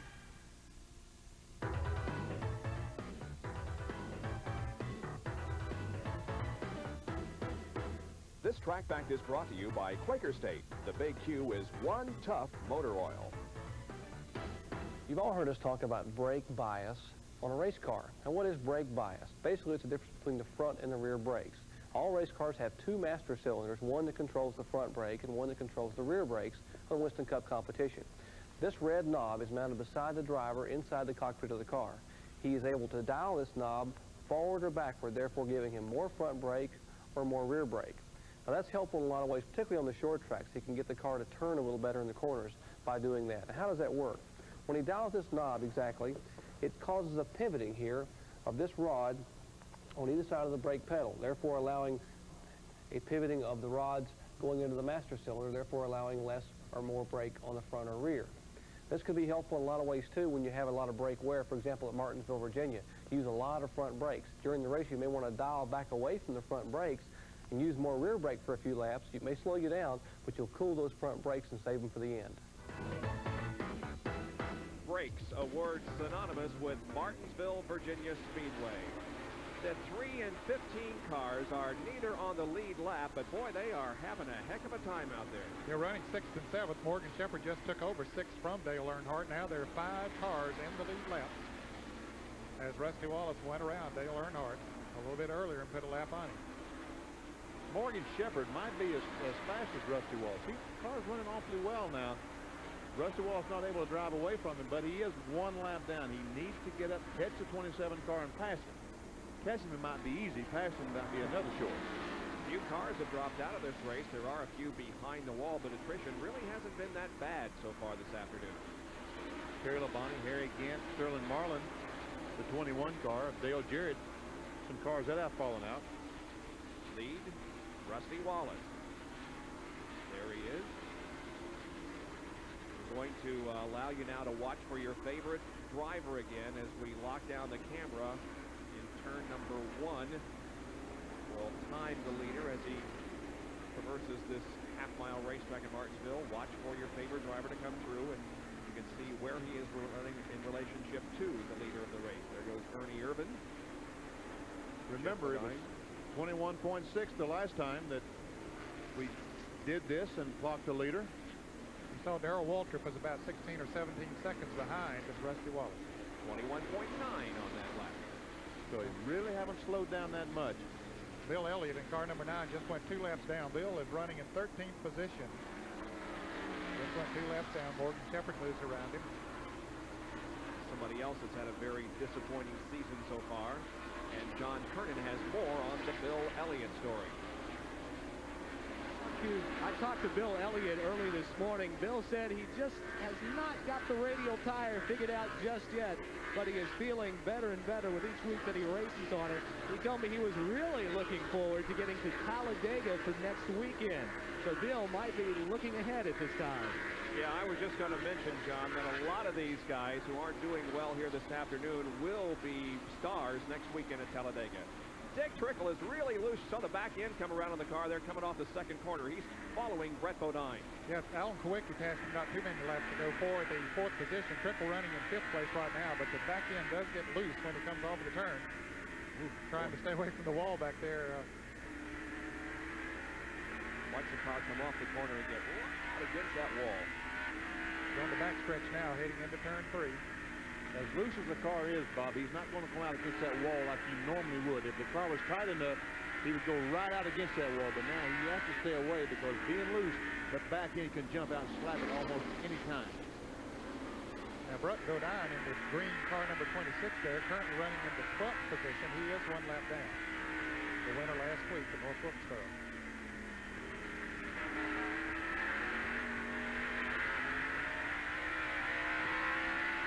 See the car number 57 of Jimmy Spencer up in front of Brett Bodine as Trickle tries to maneuver by both of them. Boy, he's working that steering wheel. Ooh, contact.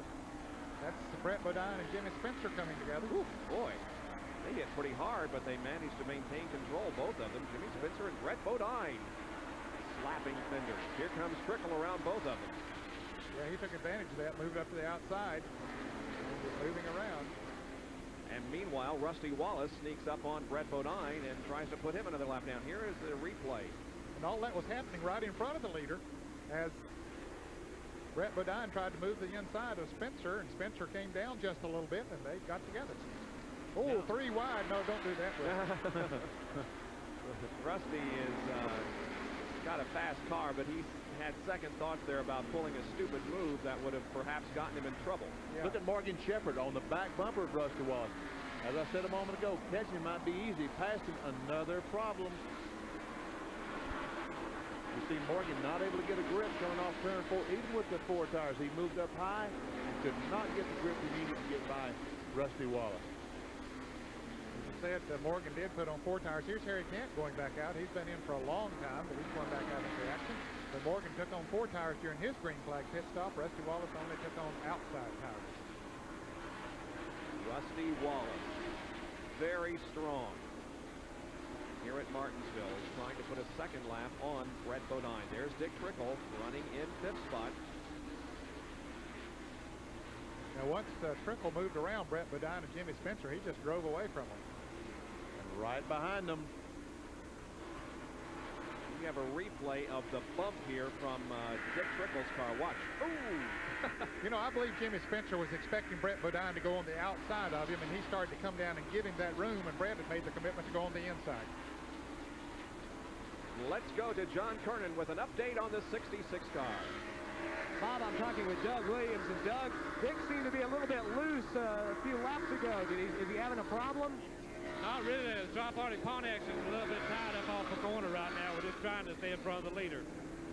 Dick Trickle trying to ride it out right now, a little bit tight, and he wants to stay on the lead lap. Well, he has perhaps 10, maybe 12 car lengths between himself and the leader, Rusty Wallace, who has not been able to move around Brett Bodine. Now, Bodine is about to go 2 laps down, but Rusty has just not been able to move around him. The 11 car is about 11 seconds behind the leader, Rusty Wallace. Brett Bodine, or rather Jeff Bodine, is second, about 11 seconds behind Rusty. Which is about a half a lap, and Ricky Rudd slows dramatically on the front straightaway in car number 5. Ricky was running 2 laps down, but he is going very slow on the back stretch. There is Jeff in second position. Yeah, he has these 5-car. Ricky Rudd has no brakes at all. As a matter of fact, folks, in a moment we'll get a shot of that 5-car. When he hits the brakes, we can see Rudd going around. There's no brakes at all. Jerry Punch, is that correct? No brakes? That's exactly the problem, Vinny. They told him to come in and make a pit stop, but he's trying to get the car slowed down and get down where he can get the inside and get on the pit road, but that's apparently getting any more and more of a problem. We predicted early today. He has absolutely no way of stopping the car. Levi Garrett Chevrolet, driven by Ricky Rudd without brakes here at Martinsville. Still out there in competition, however, but he slowed the car way, way down. Now he's coming. No, he's not. I thought he was coming down pit road, but he's going to stay out on the racetrack. I guess he wants to make sure that when he does come into the pits that he can get stopped. No, what he's doing right now, he thinks if he rides around and doesn't use the brakes for a lap or 2, they'll cool enough that he might have a brake. But I doubt that very seriously. We see his hand on the door as he goes down the front straightaway. Because a moment ago, I saw him hit the brakes going in turn 1 and smoke jump out of the left front. So that means to me that he's blown a seal or something and the fluid just going out of the caliper. There's a pit crew standing by in case Ricky does come in, but at the moment he stays on the racetrack. We're live at Martinsville Speedway in Virginia for the Hanes Activewear 500, and we'll be right back. One Tough Motor Oil announces one tough guarantee. The Quaker State 250,000-mile or 10-year guarantee. Register your new car at a participating service center. Then use only Quaker State. Have oil and filter changed as directed at a service center, and if any lubricated engine part suffers an oil-related breakdown within 250,000 miles or 10 years, you're covered. Quaker State guarantees it in writing. The big Q is one Tough Motor Oil. When choosing a new car, don't compromise. Oldsmobile Cutlass Supreme SL is longer and wider, yet accelerates faster than Ford Taurus. It's more powerful, yet gets better highway gas mileage than Honda Accord. And it has a better owner satisfaction plan than both. Which obviously makes Cutlass Supreme the smarter choice, all the way around. This is the new generation of old. Now get up to $2,600 cash back on a 1990 Cutlass Supreme. See your Olds dealer today.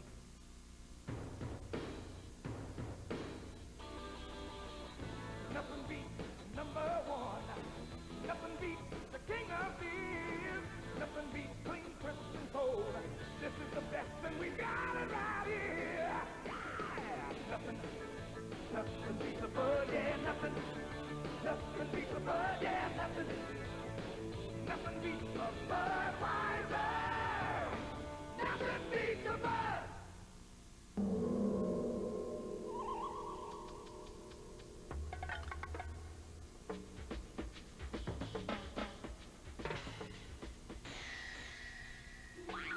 What could this off-road vehicle possibly have in common with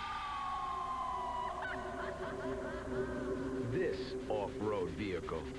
The same quality filter protection you can give your car from Purelator, the world's largest filter company. NASCAR racing today. Winston Cup from Martinsville, Virginia. The Hanes Activewear 500.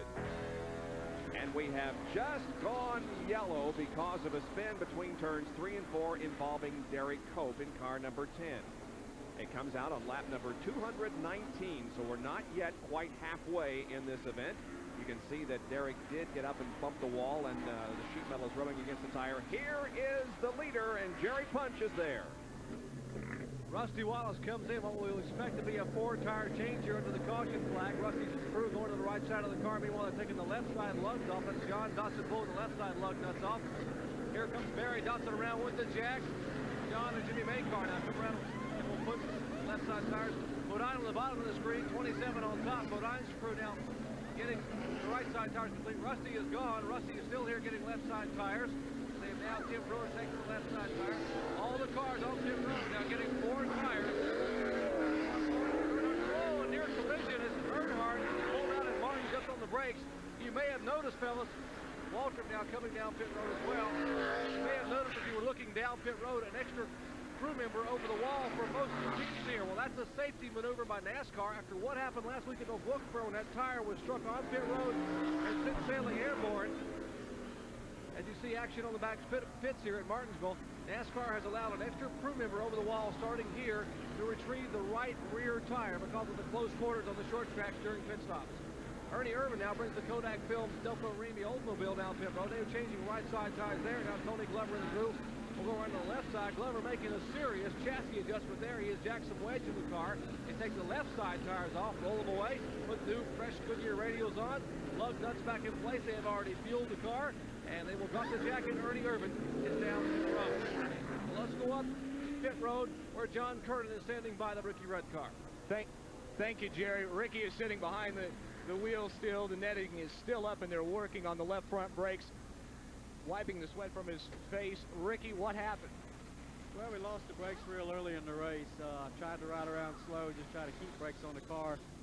Couldn't do it, couldn't even ride slow and keep brakes. Finally, they went out altogether, so now we're in here changing the brakes around. There you have it, Ricky Rudd, a dejected Ricky Rudd sitting in his car, and they are going to try and get him back out on the track to grab some more of those valuable Winston Cup points. All right, the yellow remains out on the speedway as the safety car has the field in tow. 223 laps have been completed. Work going on the Ricky Rudd car. Just about everybody has completed a pit stop. The track crew is checking the track, and we should be back to green in just a moment.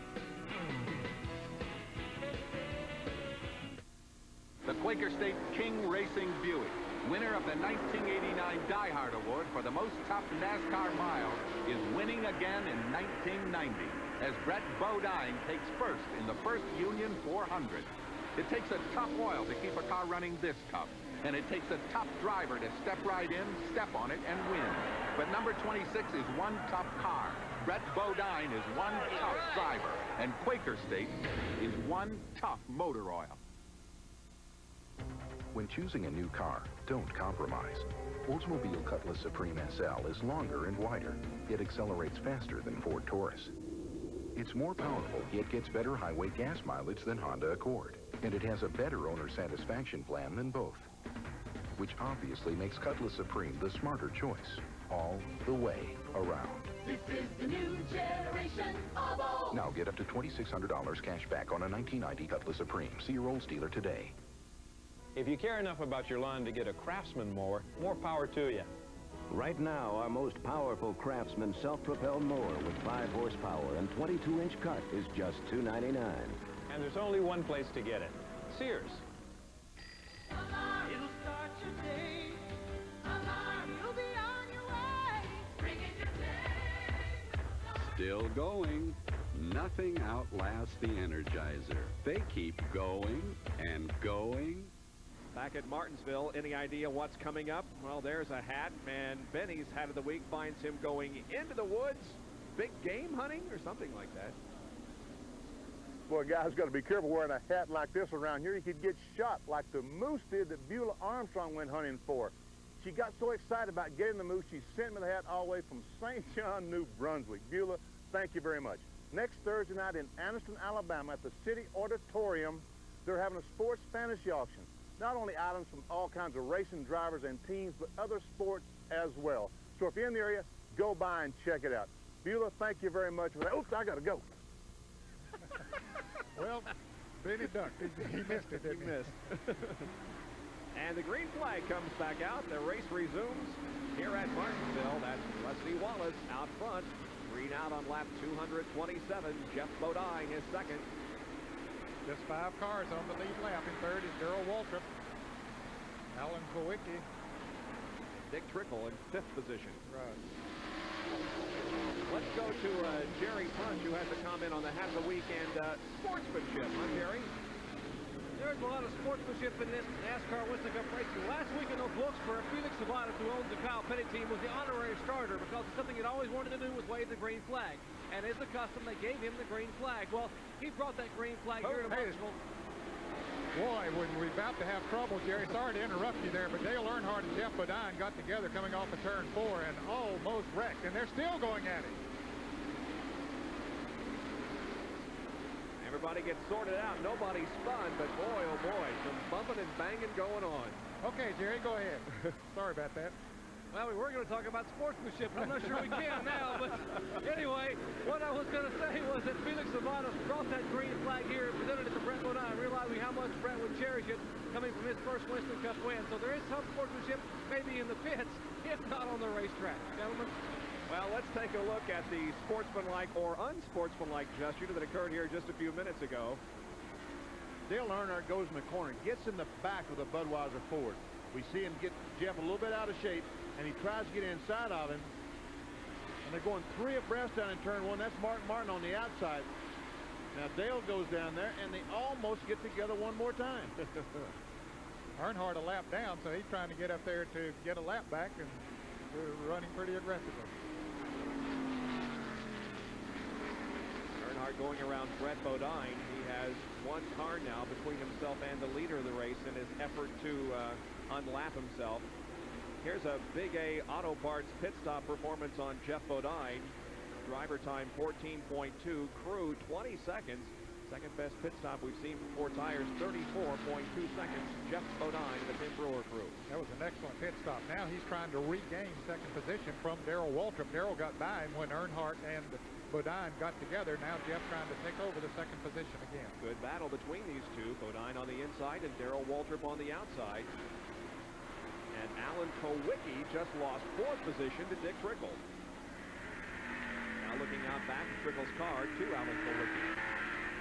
Let's see what happened to Alan Kowicki that he lost 4th position. Goes in the corner and the car just simply goes straight ahead. We see him smoke the brakes. John is down with Paul Andrews. What's the problem, John?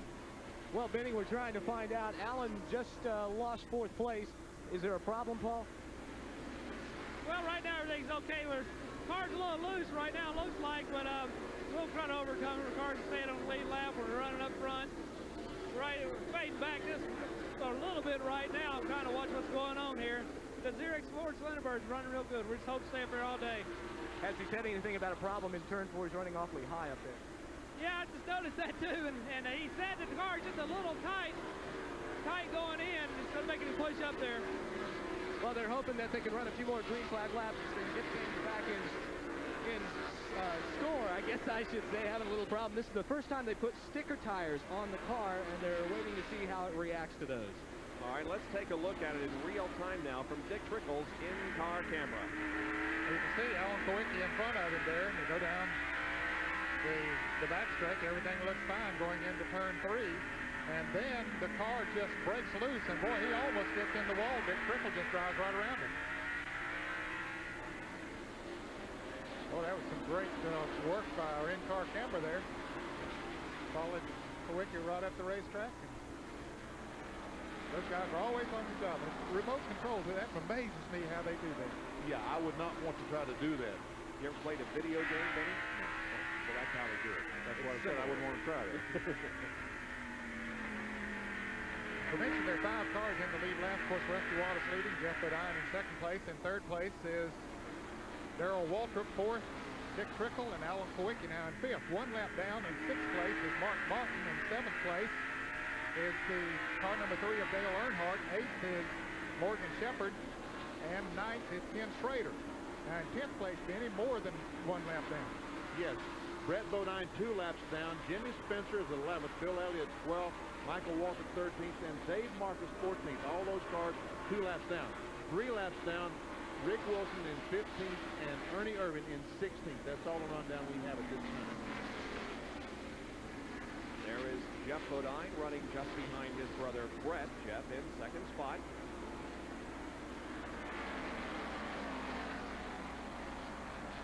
And there is the leader of the race. Oh, that's Mark Martin. Mark Martin. Our leader's in front. There, the black car, the 27. That's the leader. Mike Wells trying to fool us up here. So Rusty pulling away from Jeff Bodine, who's running in second place. Mark Martin staying reasonably close, but he's not too close to threaten to get his lap back right now. Bobby Hillen goes another lap down. So Rusty Wallace leads. We'll show you the top 10 as they stand at the moment in the Hanes Activewear 500 from Martinsville Speedway in Virginia. We'll be right back.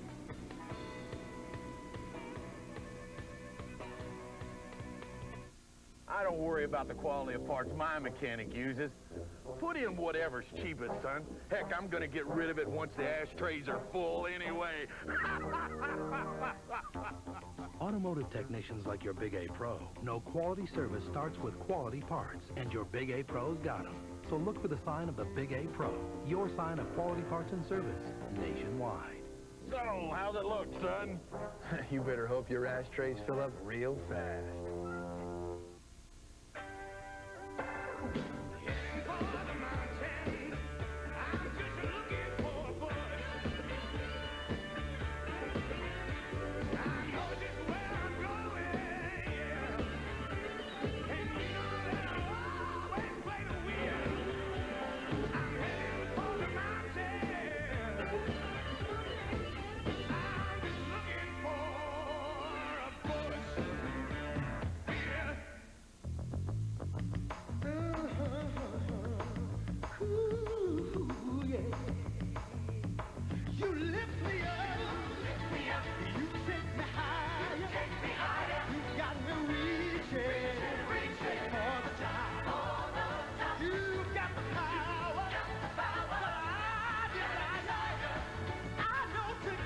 Introducing the all-new DR and Street Legal Dual Sport models from Suzuki.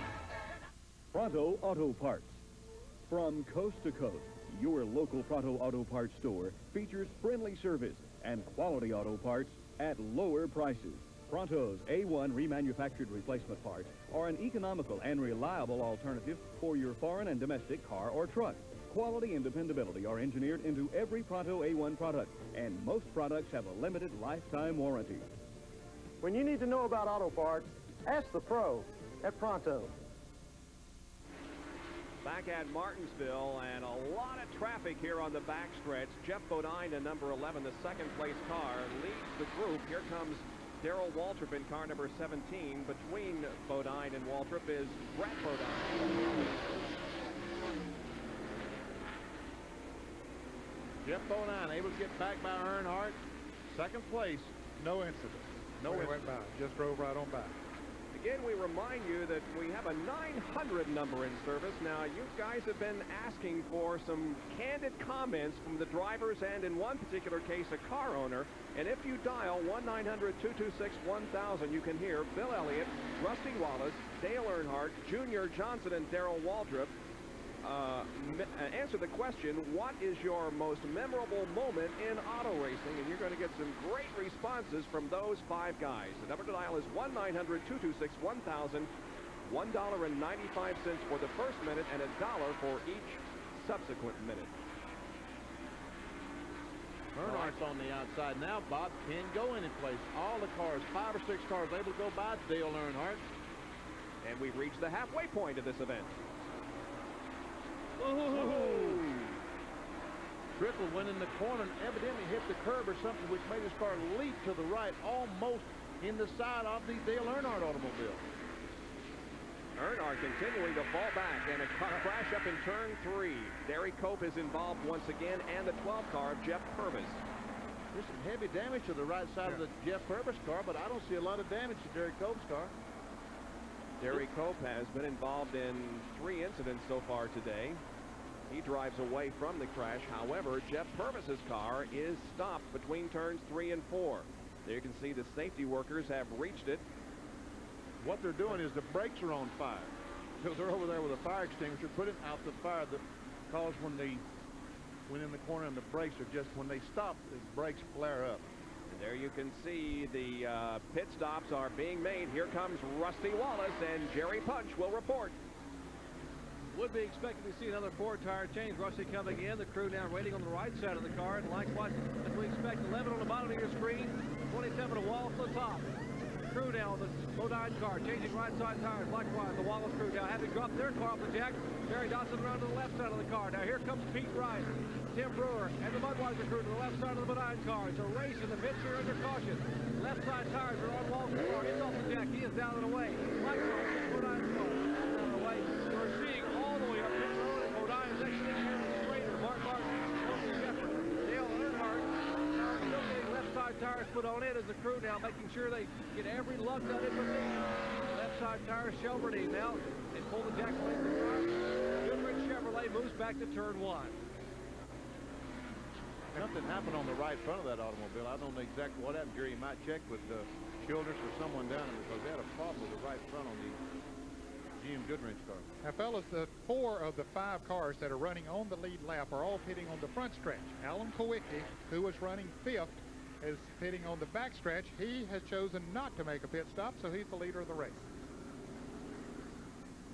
Well, let's show you the crew cam now and the pit stop. Pat Broyles, the right rear tire, or the rear tire changer on Dick Trickle's car. There we see Pat go around the right side. Lug nuts coming off. New tire coming in. All the lug nuts stayed on. Lug nuts are already loose. On the left side is working on now. Good pit stop. Great pit stop. Absolutely amazing. And let's go to Jerry Punch, and perhaps he can answer that question that Benny raised on the Earnhardt stop. Good question, Benny. We know that Earnhardt's crew is one of the quickest here in the pits, and they were one of the last cars to exit pit road among the lead cars. And what they were doing was putting a lot of bite. I won't use the terminology that I was told, but the car is a little bit slick out there on the racetrack. So what they're going to try to do is put some bite in the car and get this lap back. They are serious about trying to get this lap back. They know Rusty is going to be an awful tough guy to get around here just past the halfway point. We are just past halfway here at Martinsville, Virginia, in the Hanes Activewear 500. Rusty Wallace showing the way with Jeff Woodard in second. Stay tuned. We'll be back after this.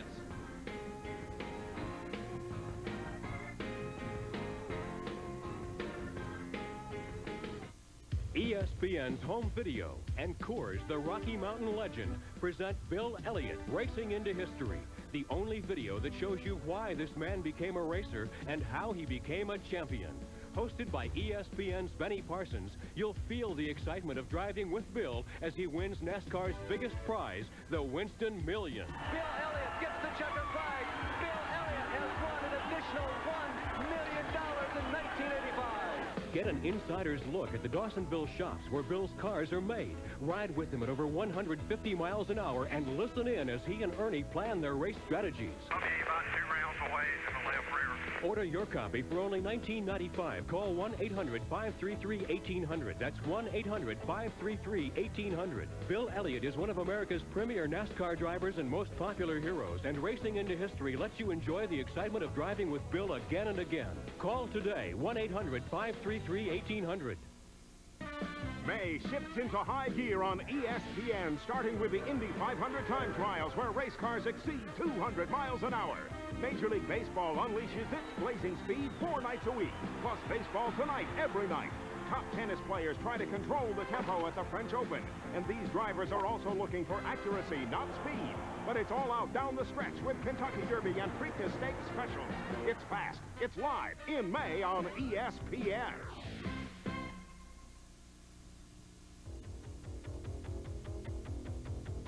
Winston Cup replays are brought to you by Purolator, the world's largest filter company. Pole winner Jeff Bodine grabbed the early lead here at Martinsville last year in the final race for the Chevy Monte Carlo body style. When Harry Gant, Chad Little, and Larry Pearson tangled in turn 4, Jeff got caught in the squeeze, ending his chances for victory. Dale Earnhardt and Rusty Wallace battled early in the race as Rusty was looking for his 4th victory of the 1989 season. But he completed only 272 laps before he had engine trouble, dropping him to a 31st place finish. Darrell Waltrip already had 9 wins at Martinsville and wanted to make it 10. He and Winston Cup points leader Earnhardt rubbed fenders and ran wheel to wheel for several laps. Waltrip made his final ride in the Monte Carlo a good one. As one of NASCAR's most successful cars went out in style, Waltrip took his 3rd win of the young season.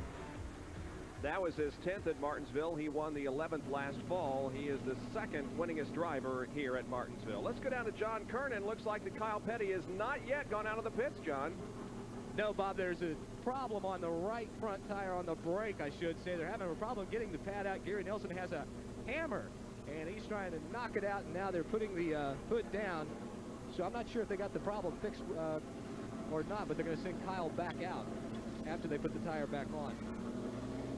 Kyle was being shown in 22nd position, 4 laps down. Now, he had just made a green flag pit stop a while back before a caution came out, and everybody else pitted under caution, so he lost a couple of those laps during that. Well, the safety vehicles are still getting themselves back into position, so it's going to be at least 1 more lap before we go back to green. And so while we have the opportunity, we'll take another break from Martinsville, Virginia.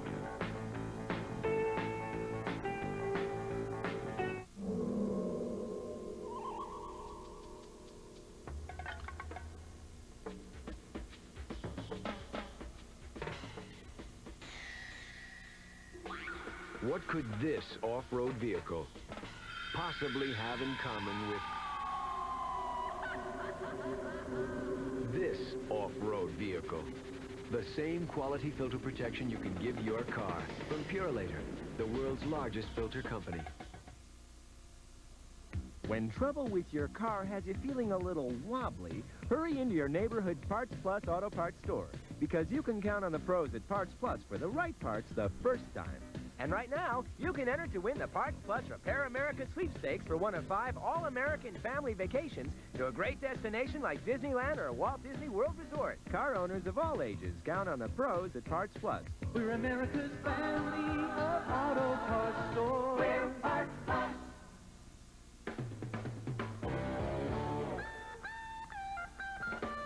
Yeah, I'm southbound, mama. They're coming home to you. Oh, southbound, mama. Oh, that's where I'm going to. Heading for the mountains. I'm just looking for a bush.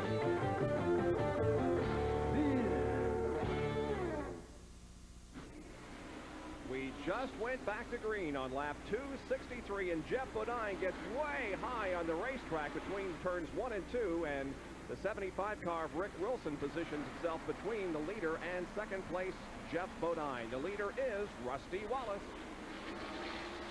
Bodine runs 2nd. Here's Rick Wilson, the yellow car on the inside, the Dinner Bell Oldsmobile, going down in turn 1, and it looks like his car did not stick like it should. He should be right down next to the yellow line, to the yellow curbing, goes up in the Bodine. Jeff has to carry his car up the hill to save from making contact with the Rick Wilson automobile. There he's trying to get inside of Rick Wilson, going down in the corner. They rub again in turn 2, but now Jeff comes out of the corner with the advantage. Here comes Mark Martin right behind Jeff Bodine and Morgan Shepherd. So 3 to 4 is faster than the Oldsmobile of Rick Wilson. But the Pontiac, rather, of Rusty Wallace is checked out once again. Boy, that car is really working for Rusty today. It sure is. Darrell Waltrip running 3rd in the Chevrolet. We've got a Pontiac leading, Ford 2nd, Chevrolet 3rd. Pontiac Pontiac fourth, and then another Ford in fifth place. The Folgers car that we're looking from the in-car tent room, driven by Mark Martin, is a lap down. Also, the Morgan Shepherd car is a lap down. Those fellows would desperately like to get by Rusty Wallace. The caution flags come out. They're back in the lead lap. But passing Rusty Wallace is going to be very, very difficult today. Well, Jerry Punch is with Jeff Purvis, who took quite a lick over there in turn number 3. Jerry? Well, Jeff has been checked out here by the Air Care Trauma team that's on hand at Martinsville. They are from North Carolina Baptist Hospital down in Winston-Salem. Jeff, glad to see you're okay. What happened up there? Well, I was going in the corner there, and Derek Cope got up under me a little bit. And I guess maybe he lost it as he's coming in the corner and just put us both into the wall. I ended up with the worst end of it, though, I say. Quite an indoctrination to Winston Cup racing. You didn't get much time on the track at all coming here. No, we just got a few practice laps earlier, and we didn't know what the car was doing. The car had a little bit of a push all day long, and we tried to get it worked out. We just got put out early. That's Jeff Purvis. Even the veterans can have their struggling problems, as looks like Dick Trickle has been scraping it up there a little bit too, guys. Yeah, once again, the car just took off to the right. I thought he cut a tire down, but I'm not sure he did. But he went high on the track and lost several positions. We'll look at it once again. We see Trickle go down in the corner, and you're right. The car just all of a sudden goes dead left. I believe you locked the left front brakes on when he went in there. Just simply wouldn't cut. Brakes were smoking on the left front. Yep. I guess that's what happened. He just got hit the brakes a little bit too hard and got the front tires sliding, and obviously the car is not going to turn while the front tires are sliding. That can be a good lesson for people when they're driving on the highway. When you're driving and you see something in front of you, you want to slow down, but locking the wheels, you have no control over an automobile with the wheels locked on it. Let's go down to pits and John. Well, Ned, you're exactly right. I just talked to Doug Williams, and he said he locked up the wheels and he couldn't steer the car, but he should be okay, although he has dropped the position down to number 5. Okay, so indeed, Dick Trickle goes back to 5th position now, and Alan Kulwicki is in 4th. The number 3 car there of Dale Earnhardt is not on the lead lap, but he is desperately trying to get back to a position where he can get it back, but that car is just not performing very well for him. Hasn't handled as well as we've seen Earnhardt here before. He is running hard today. Moves around Brett Ledine on the outside. Here's Alan Kulwicki trying to move up on the outside of Brett Ledine as well. Bodine currently running in 11th position, 2 laps down. And now Jeff Bodine has really closed in on Rusty Wallace and making it a battle for the lead. Yes. Well, let's take a look now at our Western Auto mid-race recap. Rusty Wallace led 146 to 270 laps at an average speed of 76.641 miles an hour. 5 leaders, 8 lead changes, 6 caution periods, total of 24 laps, and 5 cars currently on the lead lap. Those that have led include Dale Earnhardt, Jeff Bodine, Rusty Wallace, the current leader, also Alan Kulwicki, and Darrell Waltrip.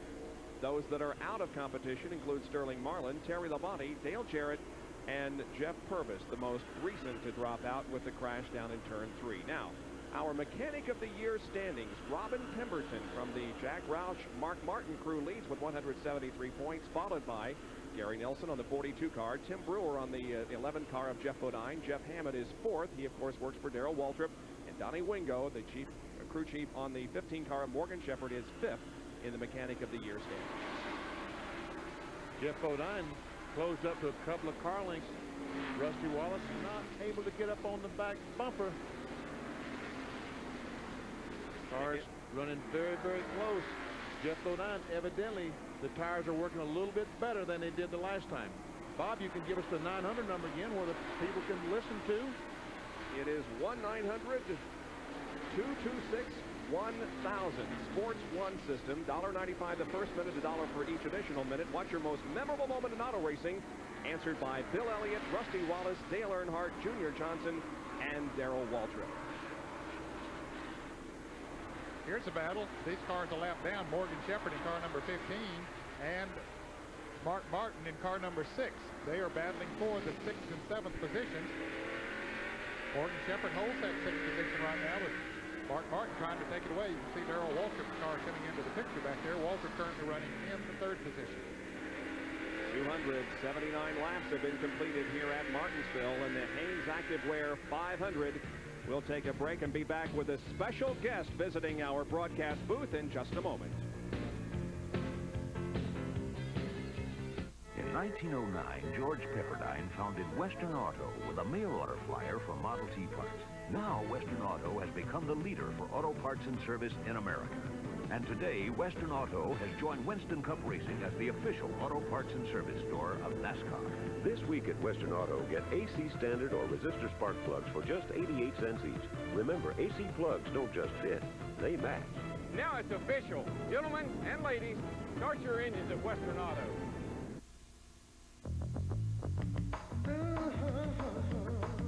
Ooh, yeah.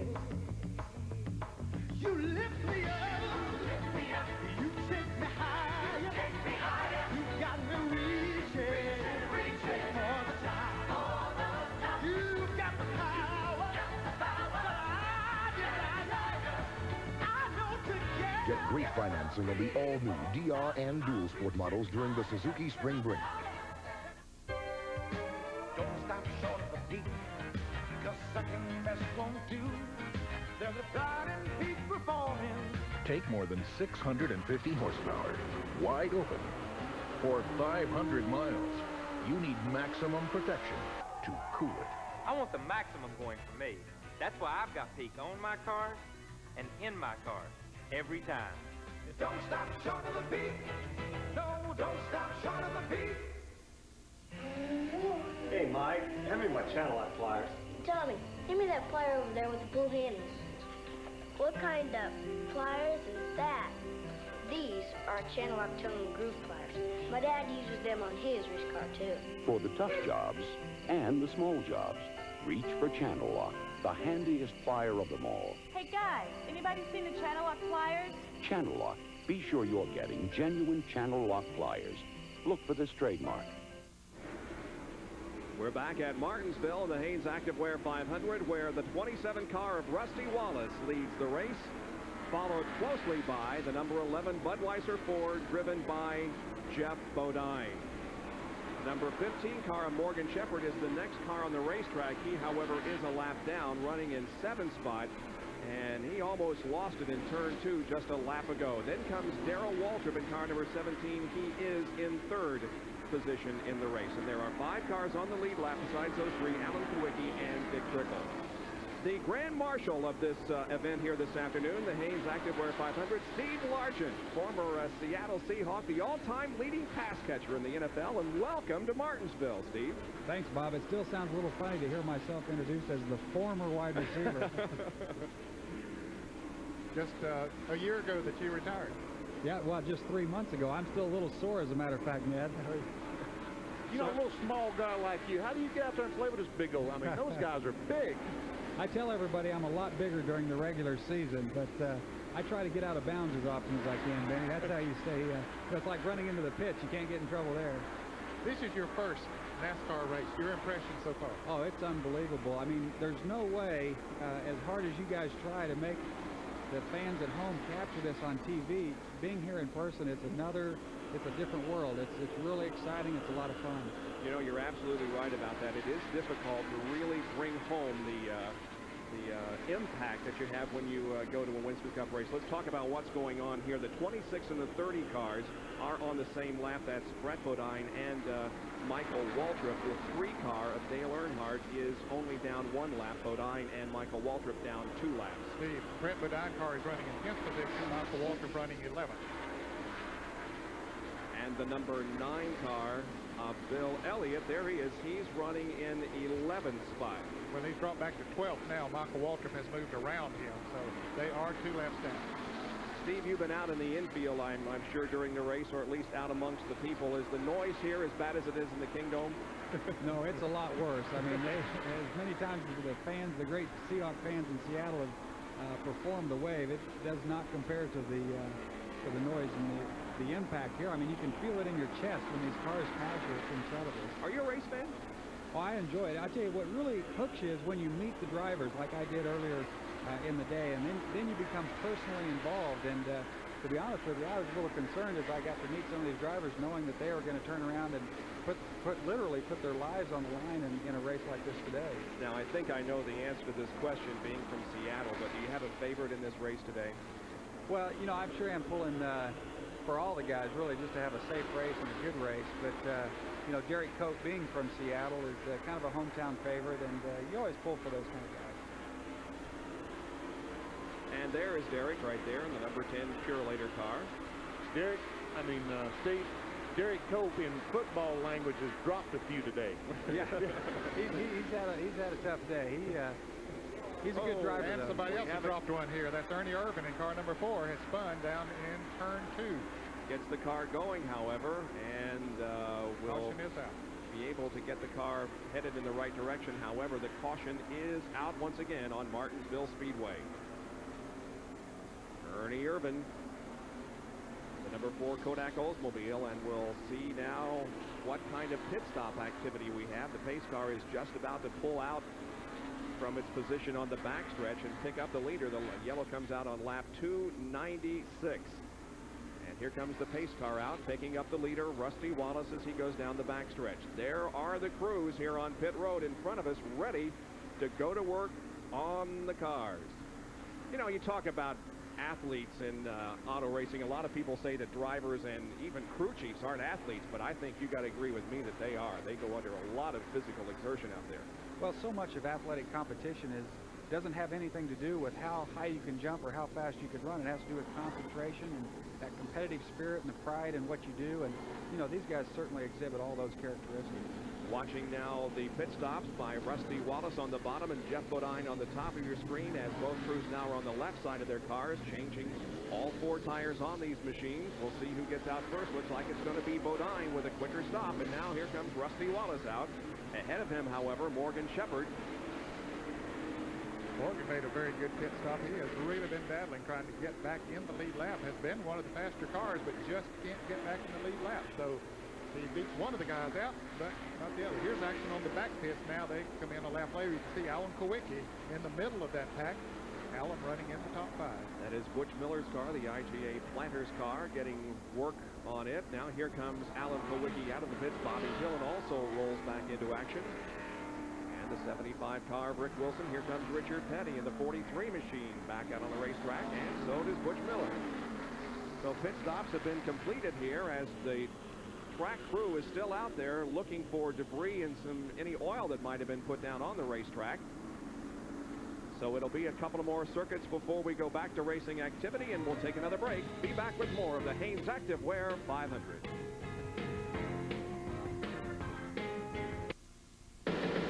Take this test.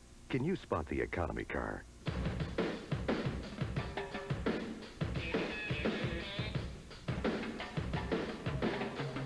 Here's a hint. It's the red one.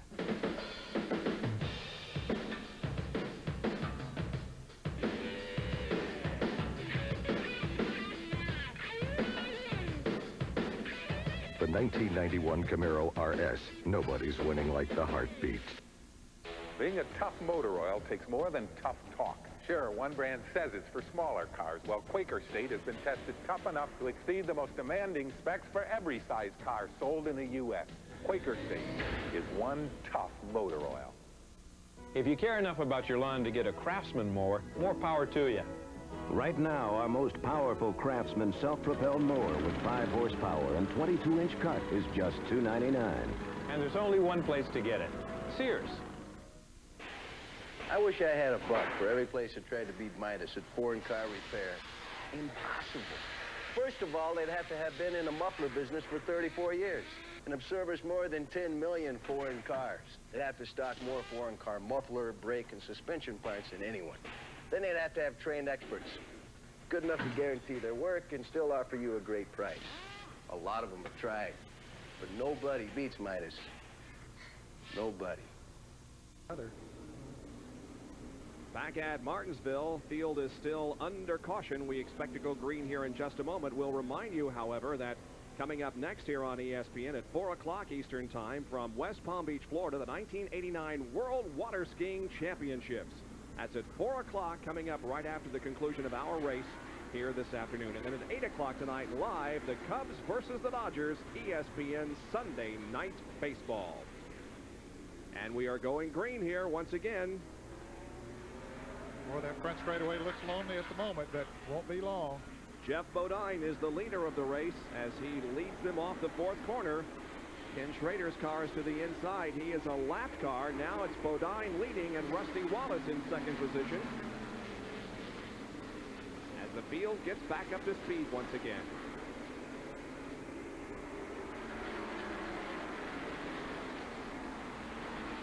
Steve, how is it that you have been selected as the Grand Marshal of this race? We're talking with Steve Larson of the NFL. Well, last year, my son Kyle and I did a commercial with for Hanes Underwear. And, of course, Hanes is the sponsor of today's race, and so there was a natural tie in there. Bodine and Wallace still running first and second. Now, compare these pit stops, a Big 8 pit stop performance from Jeff Bodine, 12.5 and 19.9 on the crew, total of 32.4. Now look at Wallace. It took the crew 23.2 seconds, and that is the difference between first and second position. I'm amazed. These guys used to a 23, 24-second pit stop for 4 tires was a fantastic pit stop. Now you got to have them in 20-second range to be competitive. Gina, when I was driving a race car, a 20-second pit stop for a 2-tire change was good. That's when they used lug wrenches, wasn't it, Ed? Well, no, they had air wrenches. Oh, we have a crash over and off the second corner down the backstretch. Rick Wilson has come in hard contact with the inside retaining wall on the backstretch, and the caution comes out once again. So the Dinner Bell Oldsmobile of Rick Wilson. He's having another tough day here. Pretty heavy contact. You can see the damage now to the left front of that car. Field under caution once again. We went for a long, we had been, 4 cautions very early, and then went a long span without a caution, and now here we have it again. We'll see if we can determine what happened. He had already spun coming off of turn 2, and you can see him back into the inside retaining wall, out of the way of the other traffic. So Rick Wilson's car is still stalled over there off the corner. He's moving around inside, appears to be okay. The tow truck has arrived at the car. Well, Steve, we appreciate you joining us here in the broadcast booth, and hope you enjoy more Winston Cup racing. Bob, I will. Thanks for having me. All right, Steve Largent. Rick Wilson is out of the car and is walking away to the ambulance, so he appears to be in good shape. Just past the 300 lap mark here at Martinsville. A lot more racing to go here on a Sunday afternoon as we resume our coverage of the Hanes Activewear 500. ESPN's Home Video and Coors, the Rocky Mountain legend, present Bill Elliott Racing into History, the only video that shows you why this man became a racer and how he became a champion. Hosted by ESPN's Benny Parsons, you'll feel the excitement of driving with Bill as he wins NASCAR's biggest prize, the Winston Million. Bill Elliott gets the checker flag. Bill Elliott has won an additional $1 million in 1985. Get an insider's look at the Dawsonville shops where Bill's cars are made. Ride with him at over 150 miles an hour and listen in as he and Ernie plan their race strategies. I'll be about 2 rounds away to the left rear.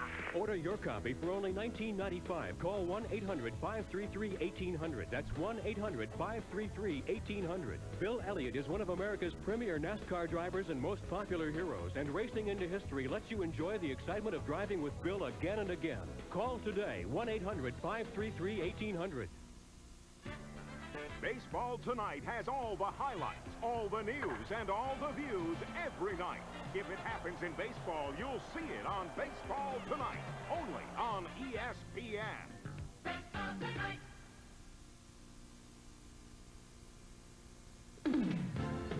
Welcome back to the final race of NASCAR's spring short track season, the Hanes Activewear 500 Winston Cup race from Martinsville Speedway in Virginia, stop number 8 on the Winston Cup Tour for 1990. Our Speed World coverage is being brought to you by today's Chevrolet, who invites you to see why nobody's winning like the heartbeat of America. By Kawasaki Motors Corporation USA, Kawasaki, let the good times roll. And by Robert Bosch Corporation, makers of Bosch Platinum, the ultimate spark plug. Let's go to Jerry Punch, who's with Rick Wilson. Well, Rick is simmering down a little bit. Rick, what happened out there?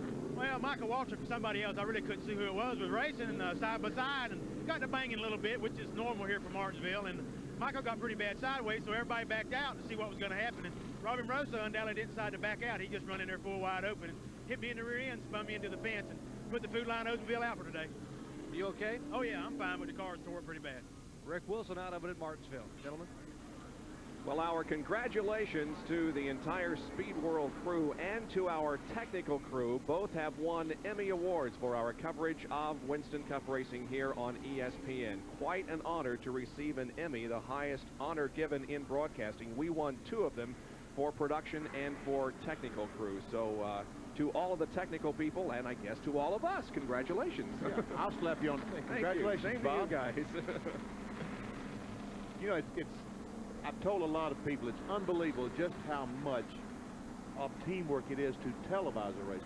You can look at a race car team and realize what goes on to make things work with all the pit crew and everything else, but you don't realize all the teamwork that's involved in televising the race. All the people back in the truck that you don't get to see on camera or hear on camera on the headsets do a fantastic job. Thank you, guys. Behind the scenes and people girls are indeed very, very important to any telecast that we have Winston Cup racing. So we celebrate our Emmy Awards as we await the green flag and a resumption of this event here this afternoon. They are still cleaning up the Rick Wilson crash over off of corner number 2. Rick's okay. We'll be back after these messages.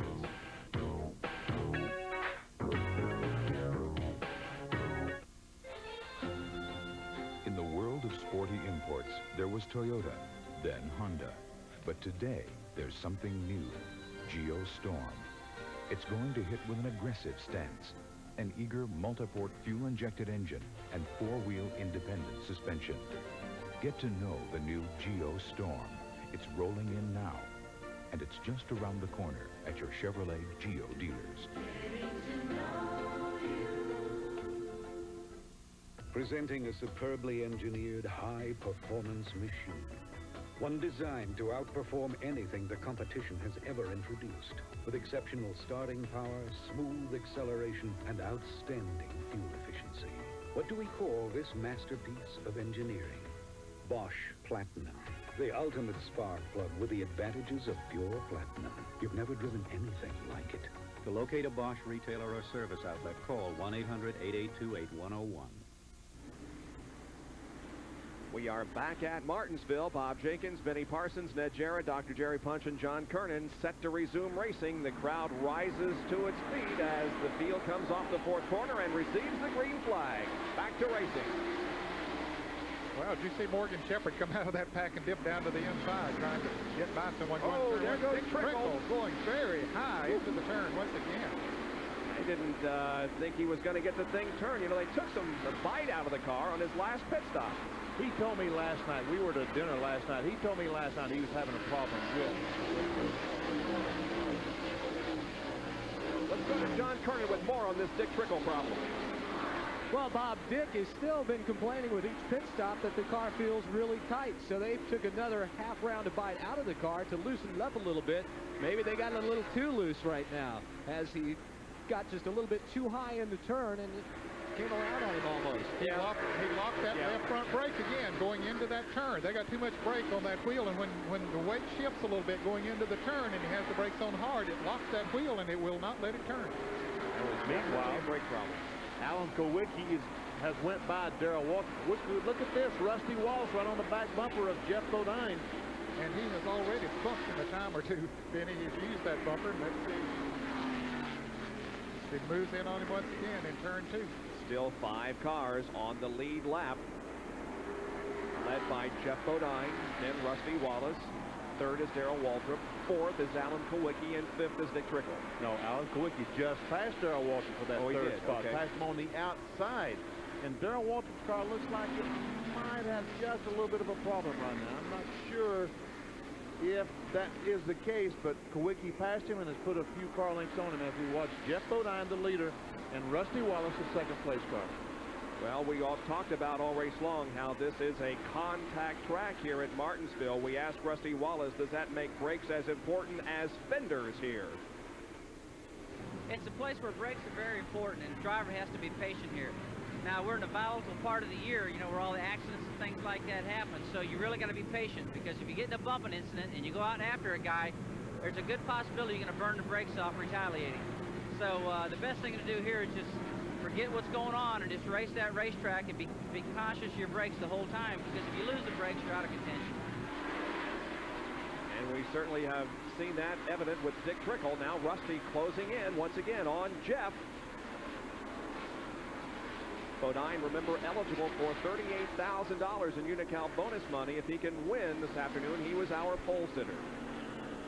As Ned and I talked about at the beginning of the show today, at the beginning of the telecast, Jeff Bodine, his car has run many, many times this year, as it is now, up front, but yet he still hasn't won. Of course, Rusty Wallace hasn't won either, but we did also say that Rusty Wallace and Jeff Bodine, Darrell Waltrip would all be threats here in this race today. Jeff Bodine comes into this race 5th in Winston Cup points, 169 behind the leader Dale Earnhardt.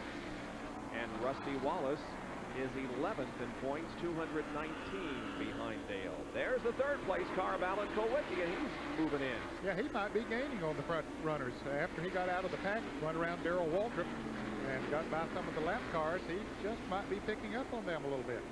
One advantage that Alan Kulwicki has today, he is pitted on the back straightaway, but they ran a lot of green flag laps, got a lot of cars a lap down. Now he's able to move up on the outside of those cars, and he can restart these races in 5th spot, and that's a tremendous advantage as we watch Darrell Waltrip, Mark Martin, Dale Earnhardt, and Morgan Shepherd. Those 3 cars behind Darrell Waltrip are in the same lap, a lap down to the leaders. Mark Martin is 6th, a lap down. Then comes Dale Earnhardt and Morgan Shepherd. And Ken Schrader right behind Morgan Shepherd. He too is a lap down. He's running in the 9th position. So there are 4 cars that are 1 lap down. The 4 that we just mentioned, 2 laps down. In 10th place is Jimmy Spencer. 11th is Brett Bodine. 12th, Michael Waltrip. 13th, Bill Elliott. And 14th, Dave Marcus having a good run. And Richard Petty, 3 laps down in 15th position. And Alan Kulwicki slows down the front straightaway. Oh, no. Problem with Alan Kulwicki's car as we watch that battle for the lead. But Alan Kulwicki perhaps headed to the pits on the backstretch. There we see him come off at turn 2 and head into the pits. Tough break. Just unbelievably bad luck for Alan Kulwicki all season. John Kernan is right there. Bob, they're lifting the hood on Alan Kulwicki's 0X Ford Thunderbird. It looks like his oil pressure has dropped, so they're going to work on that in that side of the car, and they're pulling out a fan belt. It looks like it might have stretched out a little bit. They'll be replacing that, so they'll be losing some valuable time here in the pits. Kulwicki just disgusted sitting in his car. Only 1 top 10 finish this year. That was in Atlanta. He has had just problem after problem all year long in Winston Cup competition. And Alan Kulwicki just sits, as you indicated, very dejectedly in the car as the crew tries to figure out what's wrong with it. Here is the lead once again, being held by Jeff Bodine, but right on the back bumper is Rusty Wallace. Rusty really hasn't made a real serious attempt to pass Jeff Bodine. A few laps ago, or maybe 10 laps ago, he ran up and bumped him a little bit, and then just backed off and seems to be content to run there and not use his brakes up there. He just told us a minute ago, you've got to be careful with these brakes. And look, we've solved lots of brake problems. We've seen lots of brake problems today. Ricky Rudd, Harry Gant, many, many cars. Dick Trickle has a brake problem. And it's easier to use your brakes up running behind somebody than it is in running in front of them. Of course it is, because he has to hit the brakes sometimes to keep from hitting the 11 car. Also, he's not able to get that clean air in the brake scoop to cool things off like he would if he was in front. So still about 170 laps to go as we talk about brakes. We'll take a break here and resume our coverage in just a moment of the Hanes Activewear 500 from Martinsville.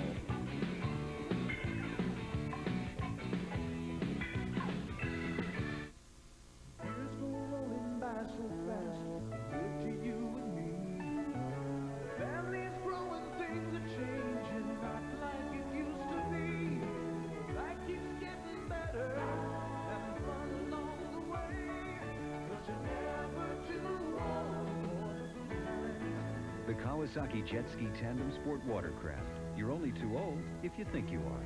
You're never too old for the good times. We're looking.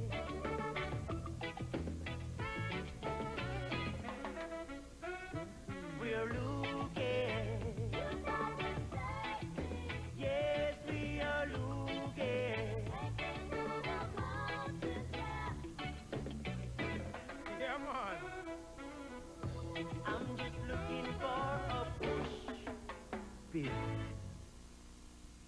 If you care enough about your lawn to get a Craftsman mower, more power to you.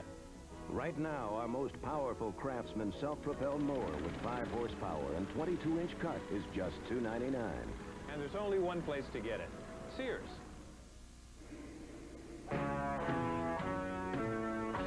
NASCAR Winston Cup racing from Martinsville, Virginia, the Hanes Activewear 500. Is that a German pointer, Benny? It sure is. Is that a beautiful dog? Pointing a bird. Wow.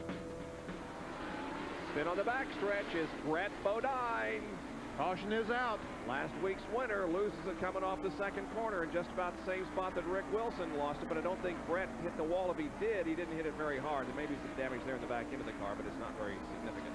No, I don't think it did enough to keep him from continuing on. When we talked about turn 2 at the beginning of the show, John Kernan was positioned out there and told us about the bump, and that combined with the radial tires giving some drivers problems, and Brett Bodine has fun over there in the second corner. We'll replay and see if we can determine what happened. As we see him still working on Alan Kowicki's car, Brett comes off the corner, loses control. That might be the bump that John Kernan was talking about. Comes off the corner, the car just goes around. He wasn't hit by anyone. He was running by himself and just spun around coming off the corner. Isn't he one of the cars that did that in practice on Friday night? Yes, he did. I think Brett. And then was hit by Dave Marcus. They had to put a new front nose on the Quaker State Buick. Here he comes in for a pit stop, and all the other leaders do also. Let's go to Jerry Punch.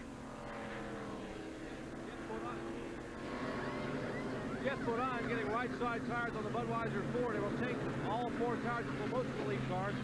11 on top, Bodine on top, Wallace on the bottom. He's getting left side tires rolling position now on the left side of that car. And also Wallace getting left side tires. These cars pulling out about the same time. It's a drag race, and Wallace will win it. Bodine is second. Here is Mark Martin, Earnhardt, Walter. Everyone getting a 4-tire change out the road. Remember, they're allowed an extra man to get that right rear tire. But if your right rear tire tends to get it somewhere, well, it may slow down a little bit, and that has happened a couple of times here in the pits. Well, Jeff Bodine won the race out of the pits last time, and Rusty Wallace wins the race out of the pits this time. Let's check the Winston Cup point standings here as we enter the 8th race of the 1990 season. There you see the top 5 and 6 through 10 in the Winston Cup point standings.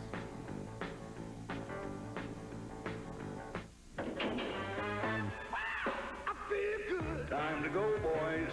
You've been in there long enough. Hey, we're not even tired. I feel So I've checked the mileage, Andy. Hey, we're the order line. We're guaranteed. Guaranteed. I feel good. Yeah, 2 years no matter how far we go. But no spark plug guarantees that. We do. Yeah, we're the auto line. Right. So go pull the plug on somebody else. Okay.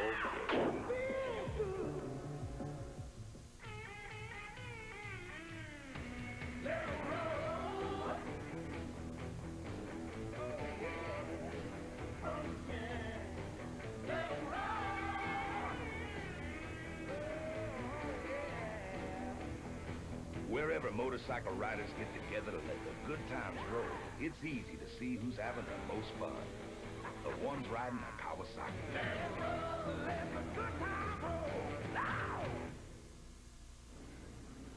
Mostly cloudy skies over Martinsville Speedway as we are about to resume the action here in the Hanes Activewear 500.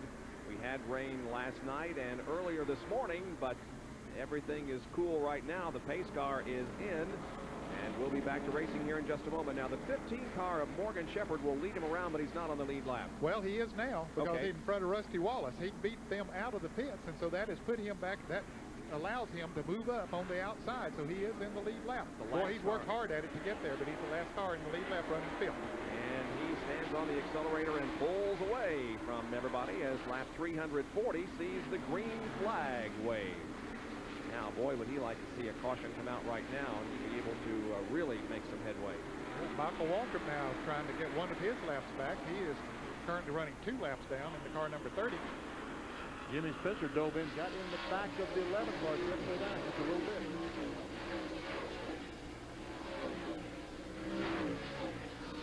Leader of the race is Rusty Wallace. We're riding with Mark Martin as he's behind Jeff Bodine, who's second.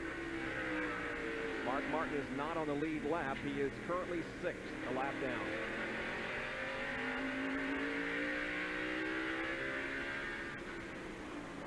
Rusty now trying to make a move on the inside of Michael Waltrip, but couldn't get on the inside of him. Jeff Bodine running all over Wallace there, and there's Mark Martin watching that out of his windshield. Now Rusty alongside of Michael Waltrip, and he will pass him going down the straightaway into turn 1. There's Darrell Waltrip, who is in 3rd position in the 17 car.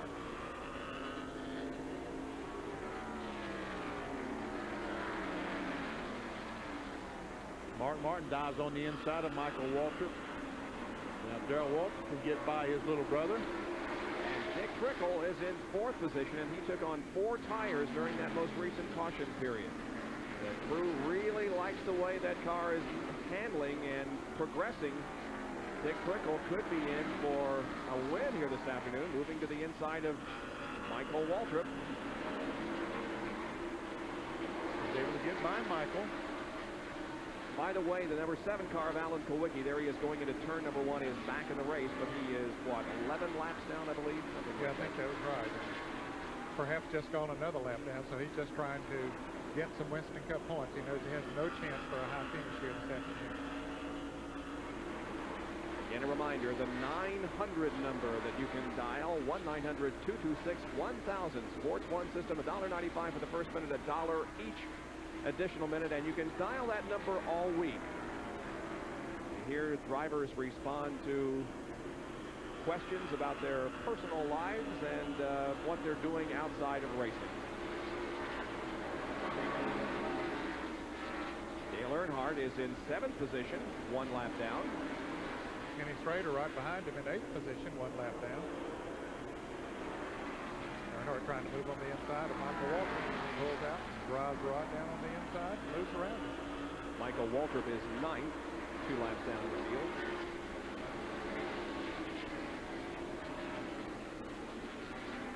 There's Morgan Shepherd just ahead of Rusty Wallace. Morgan now is on the lead lap again in 5th position, and we'll hold our camera position here as the cars come down the straightaway. And again, watch for your favorite car and driver to see where he is running in relationship to the leader. We'll clock this lap by Rusty Wallace. They were about 21.6 and 21.9 when we clocked them earlier. Let's see how Rusty Wallace is doing now. Should be a little bit faster unless Morgan Shepherd holds him up, which Morgan's not going to hold him up much, but with the newer tires, it might be a little faster. Let's see. As they come down across the finish line. Yep, it is. Almost a half second faster, as a matter of fact. And that's 89.320 miles an hour. Boy, Rusty trying to hard to put Morgan Shepherd that lap down. As we see Waltrip, who is currently running in the 3rd position. And John Kernan has a comment on Darrell Waltrip. Well, Bob, we saw earlier how Darrell was able to run more laps on a full tank of fuel. And Jeff Hammond just told me they will not need to pit if this thing goes green the rest of the way. Now, some of the other teams might have to pit with about 5 to 10 laps to go. And it appears to me as if Darrell Waltrip is really closing in on the 2nd place car of Jeff Bodine. Well, this is the point of the race when he normally starts running with about 150 laps to go. He says that's time to go, and he has stayed in the lead lap, has led part of the race. It's been just right up there all the time, and that's the way he likes it here at Martinsville. Rusty Wallace now really working on Morgan Shepherd. Jeff Bodine has caught Rusty. Rusty had moved away from Jeff, but once Rusty caught up to Morgan Shepherd, he has not been able to move around him, and Bodine has been able to close in. Darrell Waltrip, who finished in 2nd position last week at North Wilkesboro, and had it not been for a late problem in the race, he could have won the race. We'll never know the answer to that question, but he is strong for the 2nd week in a row. And there is Dick Trickle. Right behind him, there is Mark Martin as he passes by, and Dale Earnhardt. And Darrell Waltrip has won 3 races in a row here at Martinsville. Ned Jarrett mentioned that earlier in the race. It probably bears repeating. 3 in a row. 4 of the last 6 has been won by Darrell Waltrip at this speedway. And he has a total of 11 victories at this facility. Second to Richard Petty, who has the most wins here, 15. Dale Earnhardt, by the way, is third on the win list with 4. Then comes Harry Gant and Ricky Rudd with 2 each. There's the leader, Rusty Wallace, trailing Morgan Shepherd. You know, I mentioned earlier that Harry Gant had won his first Winston Cup race here at Martinsville. So did Morgan Shepherd. He won his first ever Winston Cup race here. I believe 81. Yeah. We televised that race here on ESPN in our very early days of televising Winston Cup races, and I'll never forget how happy Morgan Shepherd was in Victory Lane that day. He's trying to hold Rusty Wallace off, hoping for a caution. Approach Jimmy Means in the Alka-Seltzer Pontiac and pass him easily down the backstretch.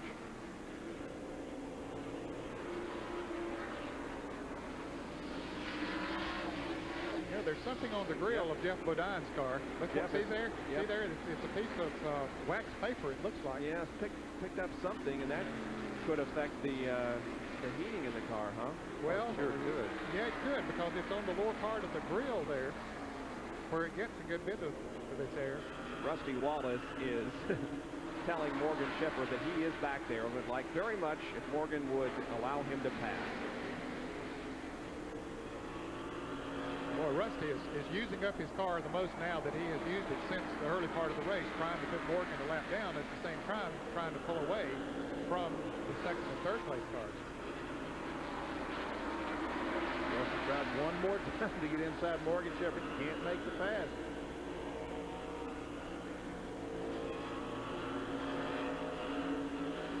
Morgan's car is running good. The Motorcraft Ford has all afternoon.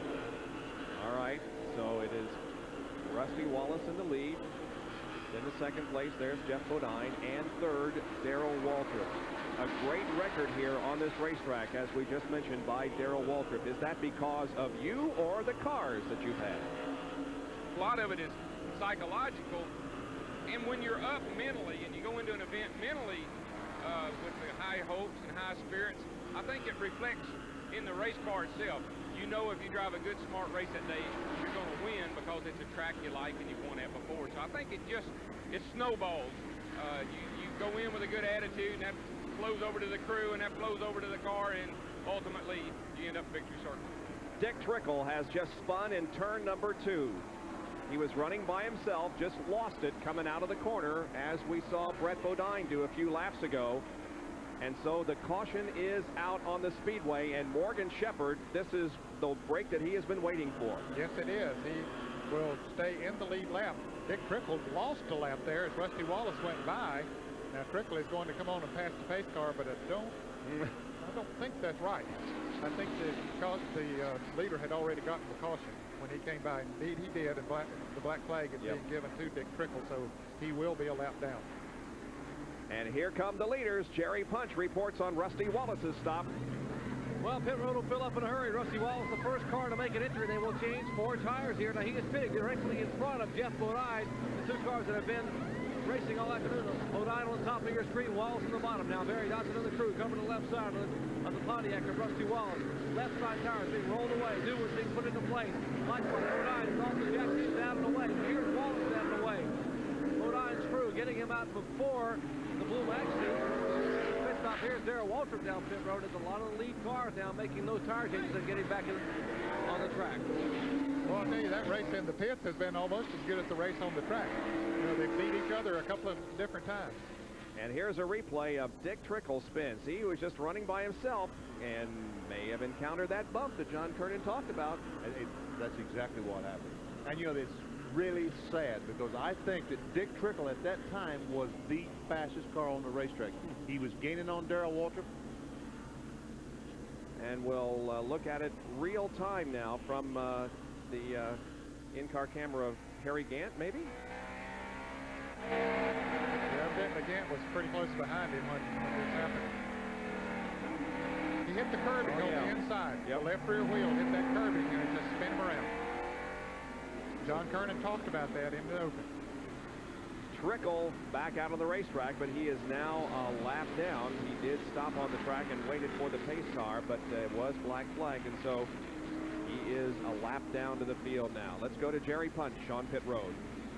They are really racing here, even under caution for the pit stop. I personally clocked the Bodines crew, the Budweiser crew, at 19.6 seconds for 4 tires. They didn't make any chassis adjustments, but what they did do is remove the hot dog wrapper from the grill. Hey, Bodine said, hey, anyone order a hot dog out here? I've got one on the grill.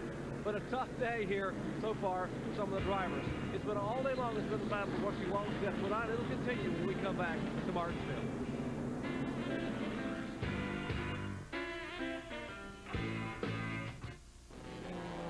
And there's the checkered flag.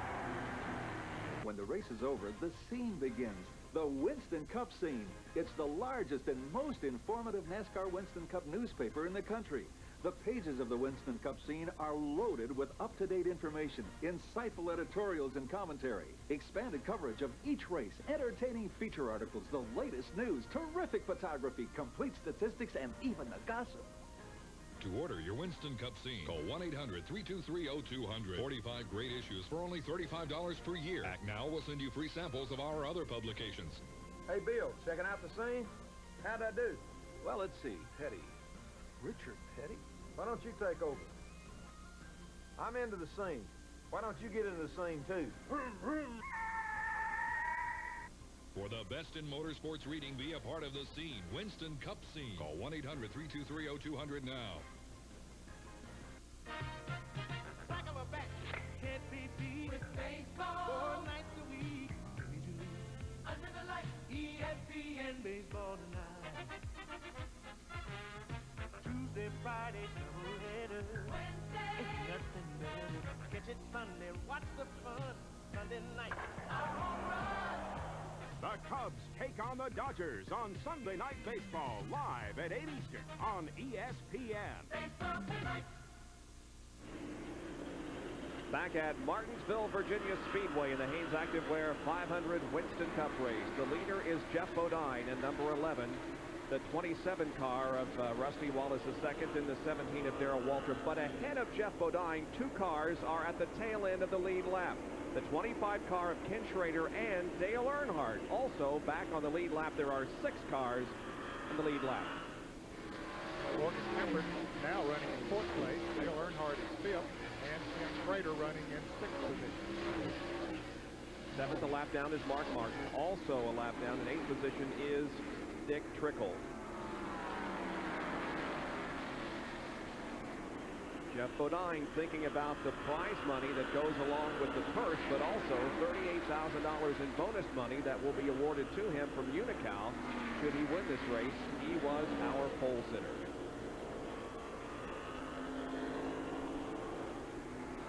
Looks like Darrell Waltrip getting a little racy in that Tide Chevrolet, then. Yep, it's the time of the race for him to do it. Rusty Wallace running second, and Waltrip all over it. And this last caution flag has ruined his chances of going all the way on gasoline, and maybe some of the other cars having to stop him being able to make it. Now I think they can all run to the end of the race. You know, we got a note here that Darrell Waltrip just bought 4 sticker tires from Alan Kowicki, who had the problem and has been running slow and no chance to win. I wonder if they've gotten low in tires. They've used a lot of them today as a result of the cost of putting on a lot of tires. There's probably a lot of used tires down there, but probably not too many sticker tires or brand new tires. Yeah, and I guess that's what you want, is the brand new ones. Boy, Rusty gets closed up on the back of the 11 car. John Kernan, what about the tire situation? Well, Benny Parsons, I see 2 new sets of sticker tires down here that have the number 17 written on it. The number 7 sticker tires have not arrived, so they're in pretty good shape, I think, as far as sticker tires go. And here comes the sticker tires from Alan Kowicki's pit, so that gives him 3 sets of sticker tires. Like I said, I do believe they'll be in pretty good shape with 125 laps left. Yeah, he should be in good shape for the finish of this race. And There they are, the ones that have just arrived from the Alan Kowicki camp. Back out on the racetrack, it's still Rusty Wallace running second and Darrell Waltrip running third, behind the leader Jeff Bodine. Now, they don't need those tires. They're about $800 a set, so I guess he has a set of tires he can bring back to Martinsville in September. And Kowicki certainly doesn't need them, so he was able to get rid of the $800 bill. Jeff Bodine has come so close this year in reaching victory lane, but has not done so to this point. Morale seems to be high on your team. Why, Jeff? We haven't won. And you say, well, how can you be happy if you don't win? Well, we know we're going to win, but we know, we understand, and you know, we had this discussion before we even signed on a dotted line to run for junior. We discussed, hey, you're going to have some engine problems. Well, we already did that at Richmond. You're going to have some accidents. Yeah, we had Bristol, Darlington. So we understand those things are part of racing, and they're going to happen. So when they do happen, we don't get all depressed. You know, we don't mope around. We don't get mad at somebody. We just get out and say, hey, let's come back next week and try again. And that helps keep the team together, keeps the morale up, keeps everyone's spirits up, and lets us have a little more fun than worrying about everything. Well, he has 5 top 10 finishes so far in 1990. His best was a second at Rockingham earlier this year. Jeff Bodine currently 5th in the Winston Cup points, 169 behind Dale Earnhardt. Maybe just a lap ago, Darrell Waltrip was trying to get around Rusty Wallace. He ran into turn 1 just right on his bumper, and Wallace got a bite coming off of turn 2 and went down that straightaway and almost ran over Jeff Bodine going into the turn. How can he gain that much on one lap? I was watching that, and unbelievable just how much that Rusty Wallace in one lap. We're going to have another field summary, another field snapshot. Watch as we're going to let the entire field go by, and you can see if your favorite driver's still on the racetrack. Barry Gant, Richard Petty, Jimmy Means. Here comes Dale Earnhardt, 25 car. Ben Schrader, 21.6. Just about where they've been running all afternoon long. Yeah, well, Rusty ran 21.2 when he was leading the race the last time we did this. Dale Earnhardt pretty far out in front of the 3 leaders there. You see first, second, and third on the screen. And Earnhardt seems to be pulling away a little bit from Jeff Bodine. So Earnhardt now looking for a caution. So is Ken Schrader, who has gotten back to the lead lap. Still about 112 laps to go in this race. There is Earnhardt. And there's the leader. So Earnhardt is on the lead lap, but at the tail end of the lead lap along with Ken Schrader.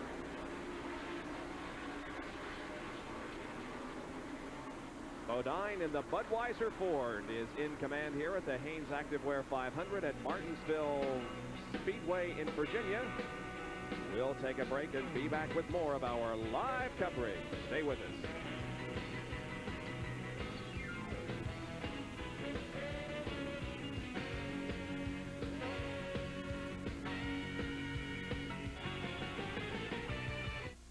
You haven't got half the parts I need. How about a nice, tasteful food ornament? No, actually, I was looking for something in an air freshener. At Big A, we take our customers seriously. Our nationwide parts network helps make sure we have the parts you need when you need them. If ground clearance is important in your next pickup, watch this visual test. 2 full-size half-ton 4x4s, Chevy and Ford, try to drive over this protected camera cage. First, the Chevy. Plenty of clearance. But the Ford. Cameras don't lie.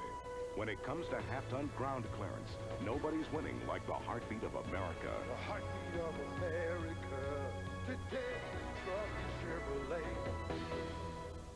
If you care enough about your lawn to get a Craftsman mower, more power to you. Right now, our most powerful Craftsman self-propelled mower with 5 horsepower and 22-inch cut is just $2.99. And there's only one place to get it. Sears.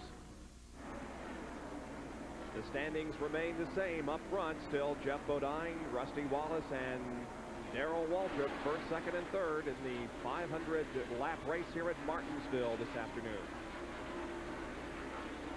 Jeff Bodine going by the Jimmy Speens Alka-Seltzer Pontiac.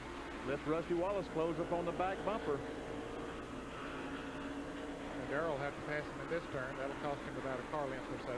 You can see Ricky Rudd there in the yellow car. He has been behind the wall quite a bit today. He has new brakes on that car, so he's running the strongest he has run all day long.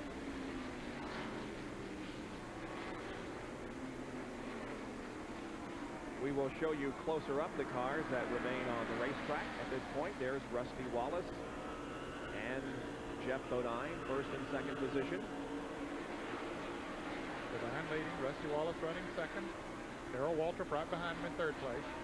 There is Jeff. Remember, he's the pole sitter this race, eligible for the Unical bonus money totaling $38,000. Second position belongs to Rusty Wallace.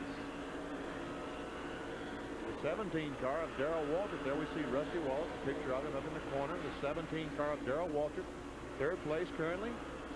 Behind Darrell is the 6 car of Mark Martin, the Folgers Ford. There's a picture of Mark up in the corner. He is a lap down in 7th spot. We go back to Morgan Shepherd in the Motorcraft Ford. Number 15.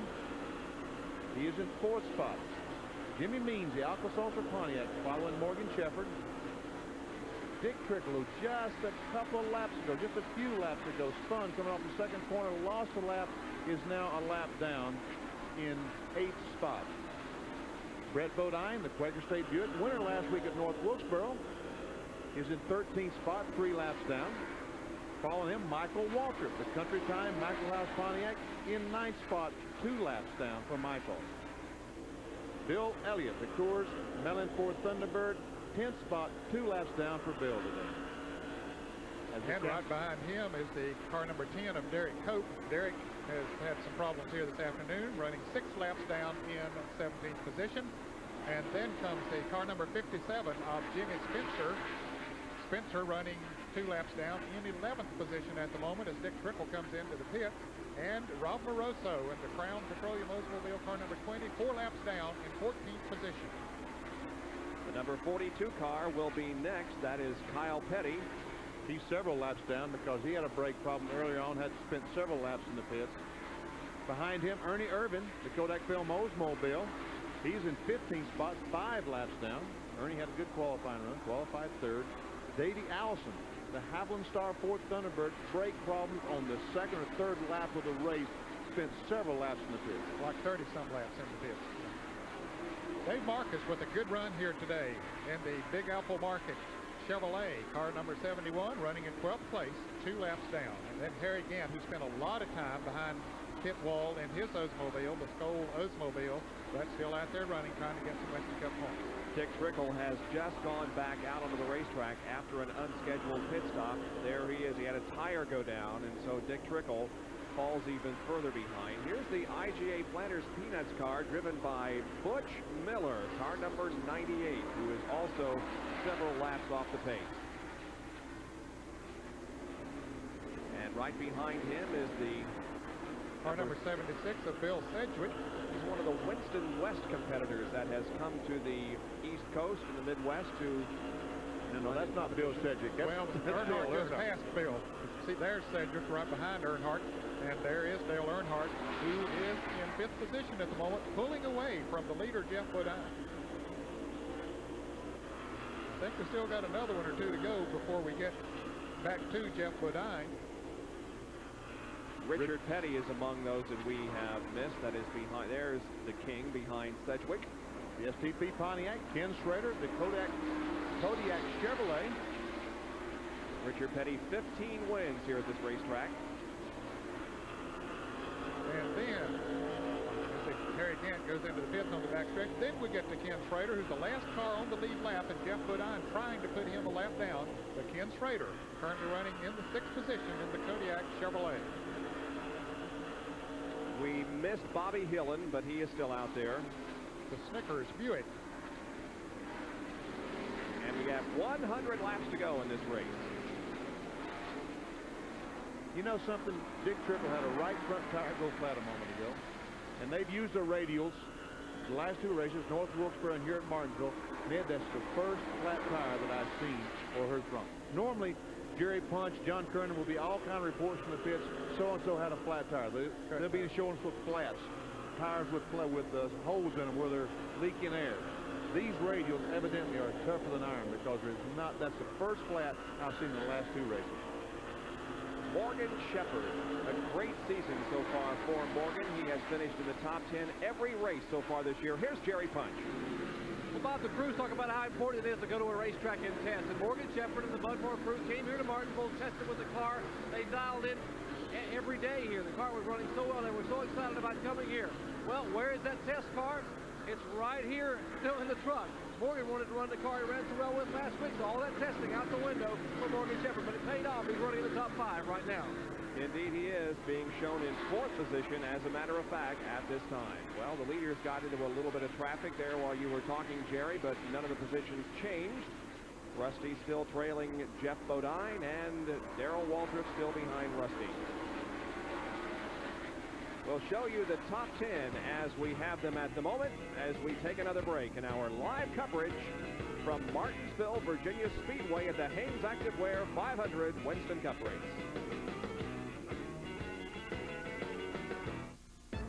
One Tough Motor Oil announces one tough guarantee. The Quaker State 250,000-mile or 10-year guarantee. Register your new car at a participating service center. Then use only Quaker State. Have oil and filter changed as directed at a service center. And if any lubricated engine part suffers an oil-related breakdown within 250,000 miles or 10 years, you're covered. Quaker State guarantees it in writing. The big Q is one tough motor oil. We asked the International Motorsports Association to challenge the top 4 compact 4x4s in a test of climbing power in the Baja. The Baja. Off-road racing doesn't get any tougher. All 4 powered up the hill. But Chevy S10 left the others in the dust. The new 1991 Chevy S10. Kicking dirt and taking names. The heartbeat of America. Today's truck is Chevrolet.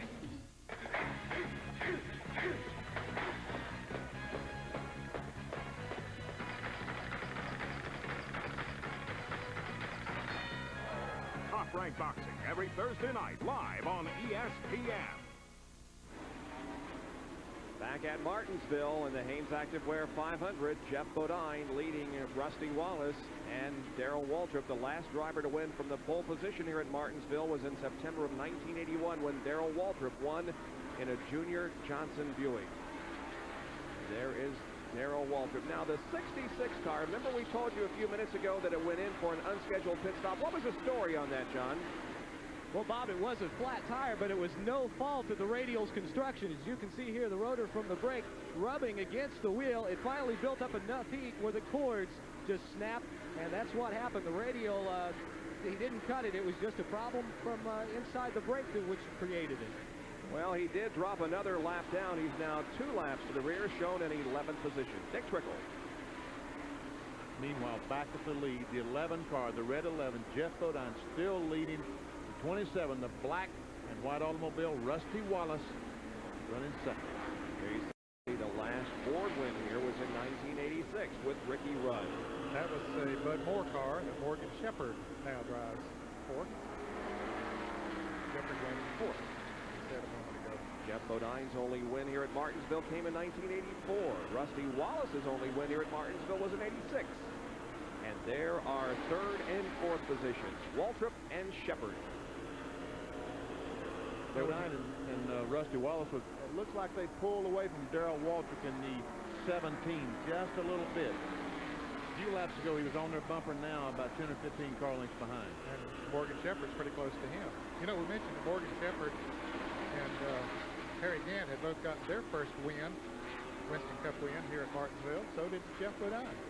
So this track has been good to a number of drivers as far as getting their first win. Sort of like Talladega, where we'll be next week. We'll check the interval now between the 11 and 17 cars. Jeff Bodine and Darrell Waltrip. 2.2 seconds between 1st and 3rd. Well, in a couple of laps, we'll have to check that again and just see if Bodine is pulling away or if Darrell is gaining. We'll do it this lap, as a matter of fact. Well, okay, why don't you do that, Mr. Jenkins? You're talking about Talladega next week, Ned. We're going to watch the interval one more time. The 11 car, the 17, 2.4. Bodine gained 0.2 of a second that lap. Ned mentioned Talladega. Folks, we're going to be in Talladega, Alabama next week for the Winston 500.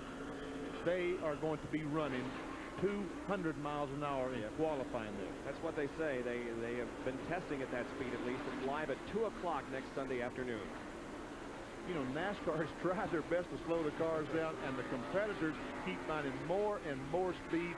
They're going to be back up to 200 miles an hour. It's unbelievable what these guys have been able to do with that small restricted place.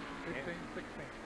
Can't wait for next week when we'll be there and see some speed on the world's fastest speedway, Talladega. Well, Darrell Waltrip better pick up some speed because Morgan Shepherd is really working on his back bumper. Yeah, he only needs 1 or 2 of those miles an hour now, but... Yeah. Check the interval again between first and third. Pretty soon we're going to get a check and interval between first and second as Bodine pulls away from Rusty Wallace. 2.8, 4/10 of a second he's gained on Darrell in the last 2 laps. And indeed he is putting some distance between himself. Jeff Bodine is between himself and second place Rusty Wallace. So Jeff Bodine has things in hand here, looking for his first win of 1990 and $38,000 in bonus money from Unical. Back after these messages to Martinsville.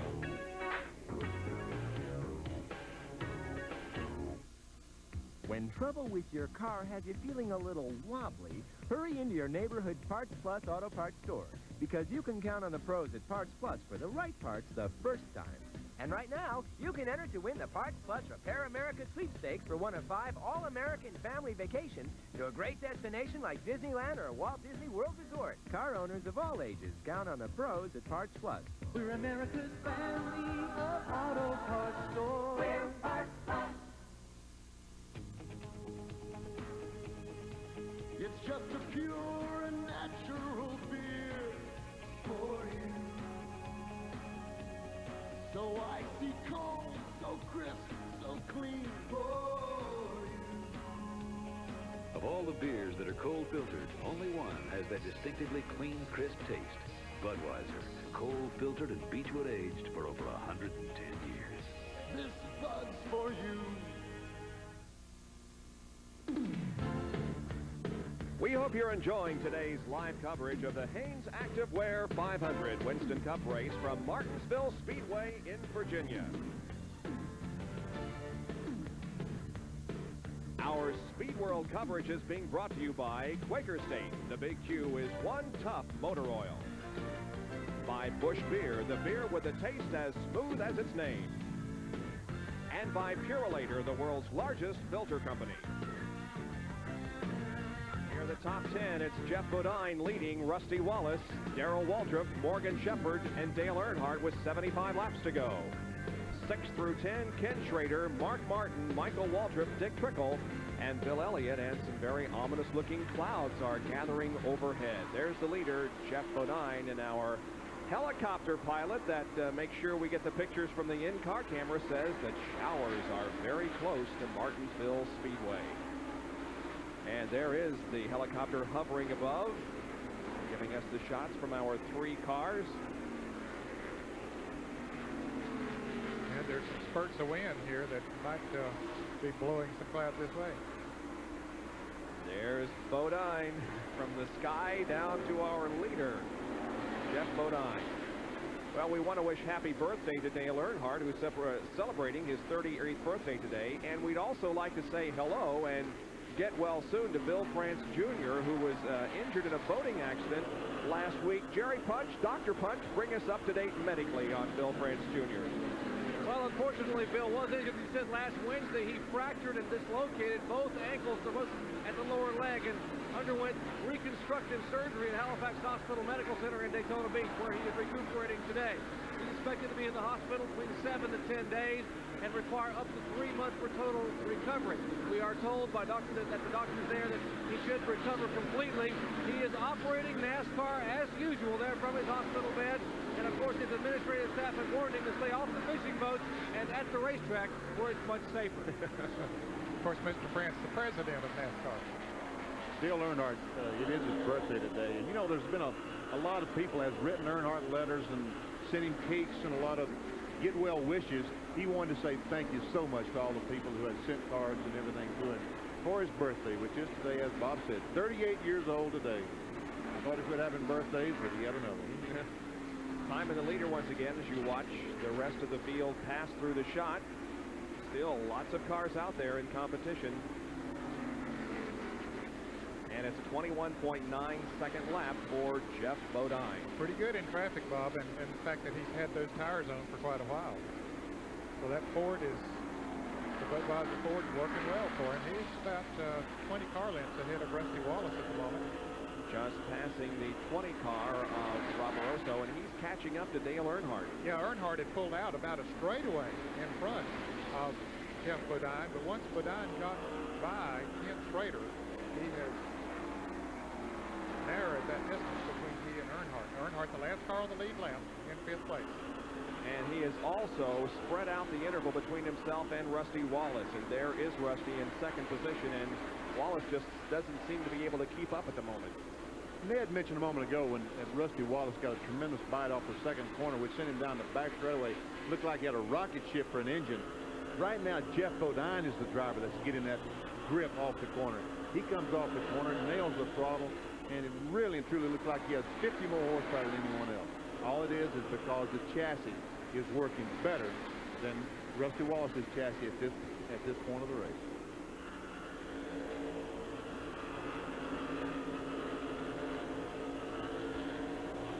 Bodine is the only driver who has won in modified competition, Busch Grand National, and Winston Cup on this racetrack.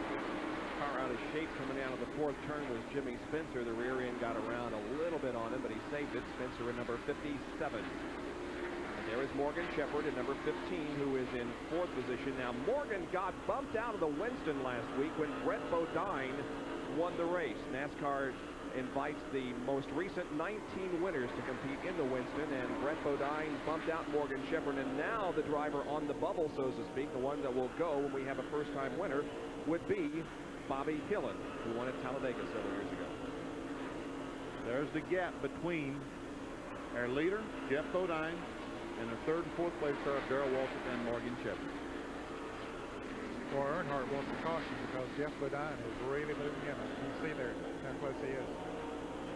The 71 car of Dave Marcus is still out there in competition. He is 2 laps down in 12th position, but a good run by Dave Marcus. And let's go to Jerry Punch with more on this.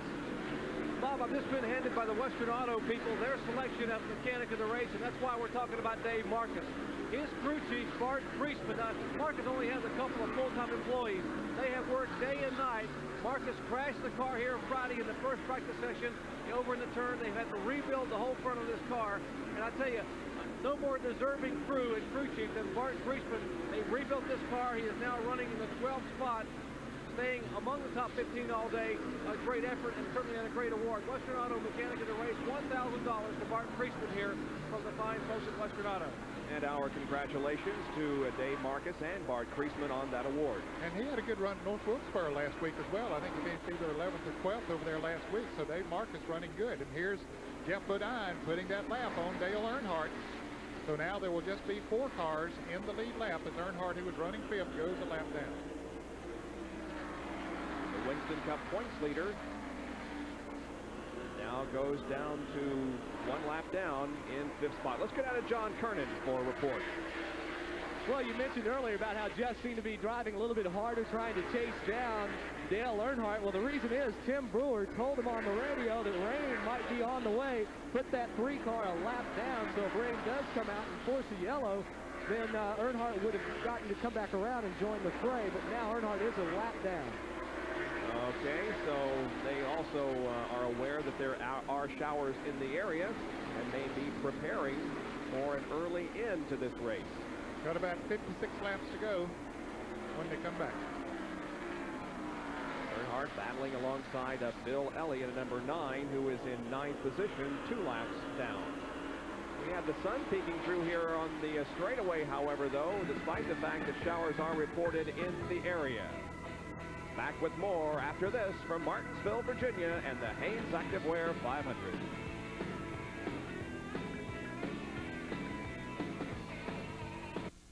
Tim Conway's Comedy Review Skew Me. Non-stop laughs from Tim's comic bag of hysterical characters, including the infamous Daryl Dorff. Tim's special guest is the wacky Jonathan Winters. Love you, man. You're welcome, I'll bust you. 30 minutes of unforgettable family entertainment for only $19.95. Don't wait. Order now. Call 1-800-444-4881. If you like to laugh, you'll love Tim Conway's Comedy Review Skew Me. Call 1-800-444-4881. For a good time, call 1-800-444-4881. It makes the perfect gift. Operators are standing by.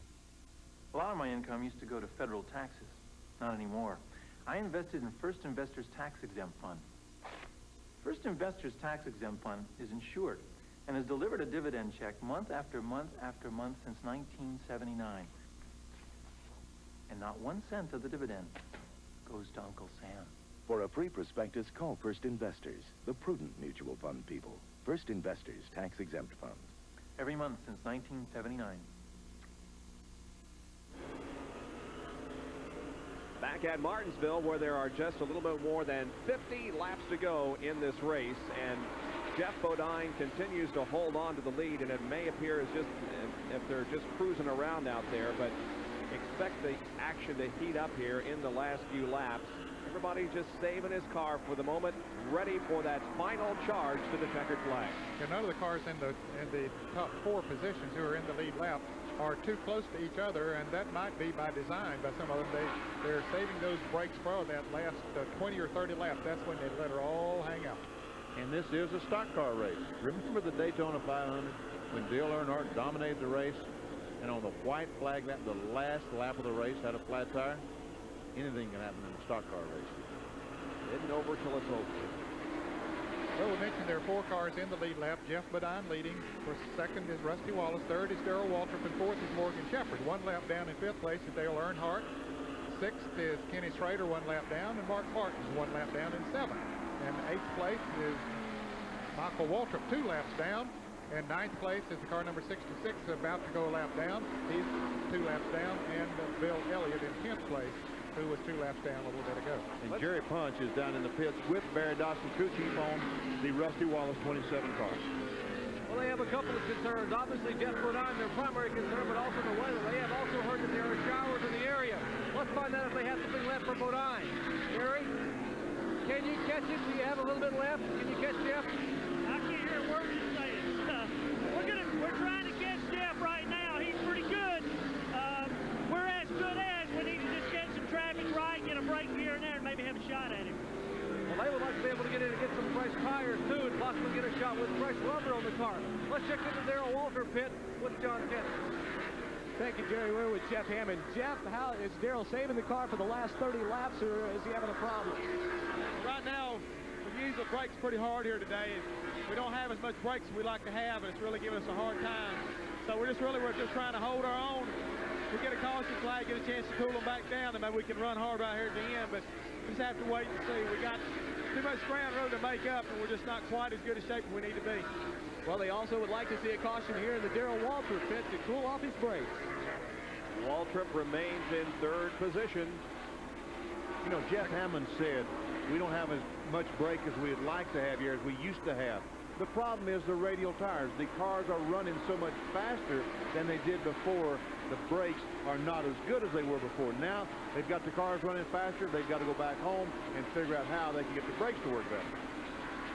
Now, all the leaders, fellas, pitted on lap 363, so they have no problem going the rest of the way. Dale Earnhardt did not make a pit stop. That put him back up so he could stay in the lead lap, according to the report that we have here, that he pitted on lap 335. So it's going to be close as far as 165 laps is what he has to run, but that also has shown up in those tires. Jeff Bodine ran him down and passed him and put him that lap down. We saw the interval there. You know, I think that Rusty Wallace is gaining on Jeff Bodine. Let's just see. It was 1.3 the last time. 1.1, 2/10 of a second. Yeah, he is gaining, no question about it. Yeah, but could have been the traffic. Bodine was behind Dick Trickle. Dick just moved up and let both of them go this lap in turn 1. Let Jeff Bodine go, and in turn 3, he let Rusty Wallace go. Rusty got a little loose coming off at the turn that time. Lost a little ground, too. Lost some time with that little bit of bobble. You know, folks, that's just how much a little bit of a bobble can hurt you. 2/10 of a second. Doesn't sound like much, but in automobile racing, it's a great deal. We'll do it one more time. Rusty's in a little bit clearer traffic now. Yeah, but I think he lost some more ground this time, fellas. Let's see what the clock says. Yep, you're right. Yes. It is. Let's go to Jerry Punch, who's with Tim Brewer. They are clocking Jeff Bodine lap after lap. Timmy, Jeff is losing a little ground to Wallace. Are you concerned? I can't hear you, Jerry. He's losing some ground to Rusty Wallace. Are you a little bit concerned?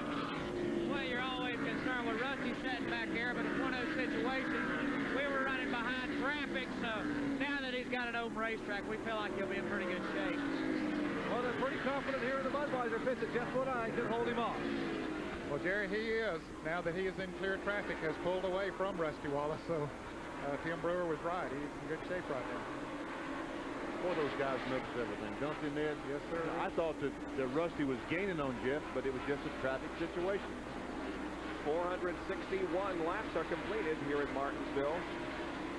So we are closing in on the final stages of this event.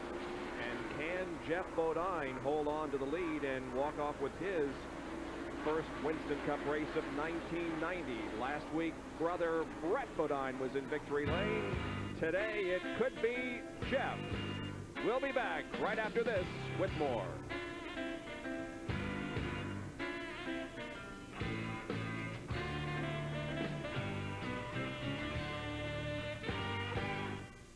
Benjamin Moore paint is sold on playgrounds. If you want my advice, use Benjamin Moore. And just about everywhere else. But any color, they've got it. Because our best salesmen... It's the only paint I use. ...are the people who use us. See your Benjamin Moore dealer. Lately, Showtime's made some overinflated claims. They say they have big movies, but it's HBO that has 7 out of 10 of the year's top films. Hits like Twins, Ghostbusters 2, and HBO exclusives like Rain Man and The Naked Gun. Movies you just won't see on Showtime. And HBO has the fights that make boxing history, along with nearly twice as many original programs. So considering all the facts, HBO is simply the best. Live, high-speed excitement that drives fans wild. The Indy 500 time trial. 97 entries, battling for 33 starting positions. And only speed will set them apart. And it's a new track record. The thrills of Indy, Sunday, May 13th, live on ESPN. We are back at Martinsville, where the Hanes Activewear 500 is nearing the closing laps. Jeff Bodine at number 11 remains in the lead over Rusty Wallace and Darrell Waltrip, Morgan Shepherd, and Dale Earnhardt. Now, yesterday here at Martinsville, we had a modified race won by Jeff Fuller, and he is with Jerry Punch. And Jerry asked him how he pronounces the word C-A-R and T-I-R-E. Well, we asked him that yesterday. In fact, Benny Parsons asked him. I think he's stunned Benny. For the first time, we may have seen Benny Parsons speechless. Jeff, I tell you, yesterday you sat on the pole and dominated all afternoon. A great run for you and a great win in the Raven Boats 150. But the best performance of the day came in victory lane. What do you call those little round rubber things you put on the car? Jerry, I asked Benny Parsons the same question. We got down here. I went to the Goodyear truck and I said, I need 8 of those things. Goodyear guy says, you mean 8 tars? And I says, no, tires. And I asked Benny, I mean, he comes from down here, and they were really confused about that, but that's how they say that. They say the tars. The tars and the cars, but this man can certainly wheel an open wheel modified. He won yesterday at the Raven Boats 150. Gentlemen. Well, he beat Mike Stefanik, George Kent, Reggie Ruggiero, and Jamie Tomato. A nice run in that car by Jeff Fuller. It was, I tell you what, that victory lane was unbelievable. He was so excited, and we got going on cars and cars. Let's also say congratulations, fellas, to Chuck Bowen, who won the Busch Grand National race. You can rent Grand 200 lapper in Gainesville, Georgia last night. Kenny Wallace came home second. Tommy Ellis was third. Bobby Hamilton fourth. And Steve Grissom coming home in the 5th position. So Chuck Bowen in the Texas Pete. No, I beg your pardon, the Nescafe coffee car. Well, Rusty Wallace is losing ground to the leader, Jeff Bodine. Jeff just continues to stretch it out and has almost a well over a half a straightaway advantage now on Rusty. Yeah, we've been checking intervals the last few laps. Let's check an interval now and just see how much that Jeff Bodine has pulled out in front. The last time we saw it, it was about 1.6. Here comes Bodine. The clock starts. Here comes Rusty off the fourth corner. 3.7. Wow. So he's gained over 2 seconds in the last, what, 10 laps has it been? Yeah, and I don't think that it's the fact that Jeff has picked up that much. I think Rusty Wallace has slowed down because Earnhardt, you know, Jeff put a lap on him not too long ago, and he's staying in reasonable distance off Jeff Bodine, but Rusty is losing ground to both of them. In fact, I got a stopwatch on Rusty, and he just ran 21.84, which is really not a bad lap. Which clocked Jeff Bodine a little bit earlier at 21.9, but I think he was in traffic. Still several cars on the racetrack. Attrition hasn't been that high here this afternoon. We'll show you who is still out there as we lock down the camera and time our lead car. Now he is in traffic. That might have a little bit of an effect on his lap speed this time. 21.6 was the last lap that we timed on Jeff Bodine, and 21.2 was the best that we clocked of a leader. That was Rusty Wallace when he was up front a few minutes ago. I think this will be, well, 21.7, which is faster than I had Rusty Wallace, and he was running behind Michael Waltrip there, which might have taken away a little bit of speed. 24 laps to go. The 17 of Waltrip and the 15 of Morgan Shepherd continue to do battle out there for position for third, as a matter of fact. Now, for a while, Waltrip had pulled away from Morgan Shepherd, but now Shepherd up there working on it. And Morgan goes to the inside and tries to pass Darrell Waltrip in the third corner. Here they come off the corner, and Morgan Shepherd is going to pull ahead of Darrell. So Morgan Shepherd goes to third position.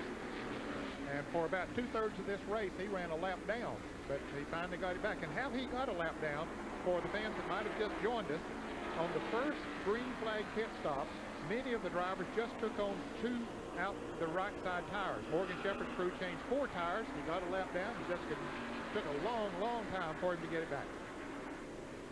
What a great year that Morgan Shepherd is having in the Motorcraft Ford.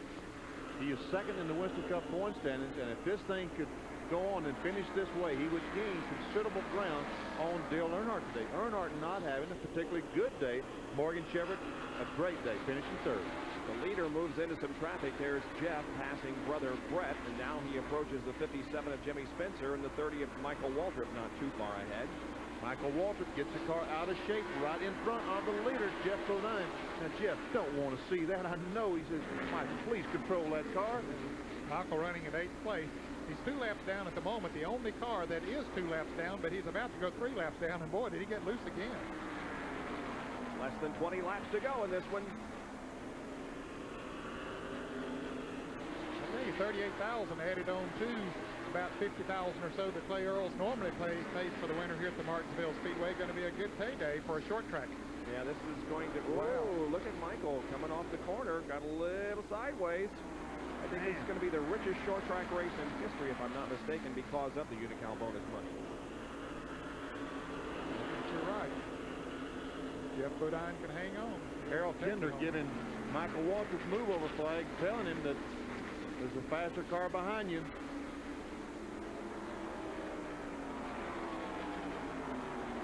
But because of this, Rusty Wallace does not seem to be gaining. You would think that with the trouble that Jeff is having in the traffic, that Rusty would be closing in, but that just doesn't seem to be the case.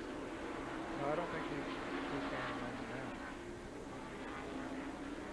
A lot of cars between first and second now. And the laps are wearing down. I tell you what, Jeff Bodine might back off and let Michael Waltrip go. He might not pressure him too much, because I think they're running fast enough now that Rusty Wallace is not going to be able to catch Jeff Bodine. 6 years ago in this race, Jeff Bodine won his very first Winston Cup event. He has won 6 times since then, so if he should win here today, it would be Winston Cup win number 8. Now, fellas, here's a good battle. Mark Martin running in 6th place in car number 6, and Kenny Schrader in car number 25 running 7th. Now Jeff Bodine gets around to Michael Waltrip, but he has those 2 battling for position in front of him. 15 laps to go.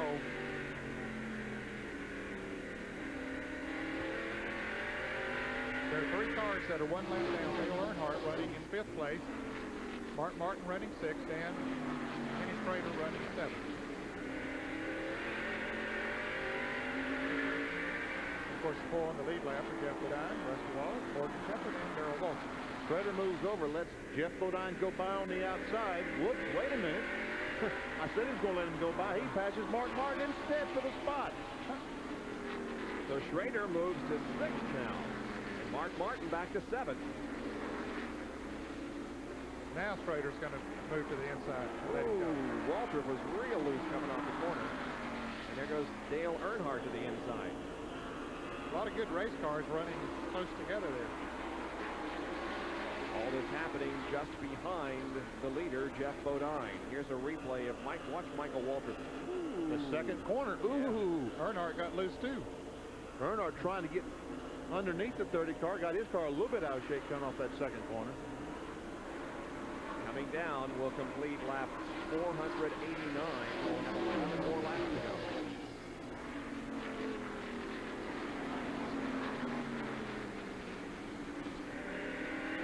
Watching from Mark Martin's Folgers Ford.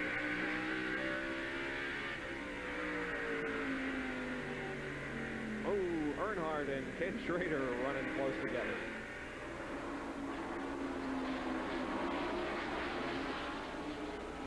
Don't forget the water skiing championships, women's water skiing coming up right after our telecast here this afternoon, and we only have 10 more laps to go. Mark Martin trying to pass Ken Schrader back on the outside. They still are battling for that 6th and 7th position. Now they have gone 2 laps down, so Earnhardt is only 1 lap down now, so he's in the lap by himself. That's the problem. Earnhardt doesn't have anybody to race with, but Ken Schrader and Mark Martin have each other to race with. They need for Earnhardt to go on, get out of their way so they can see certainly on the racetrack who's going to be in this spot. The spot we're talking about is 6th.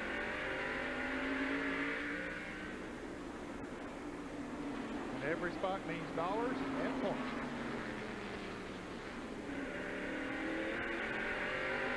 We're looking at the windshield of Mark Martin as he chases Ken Schrader.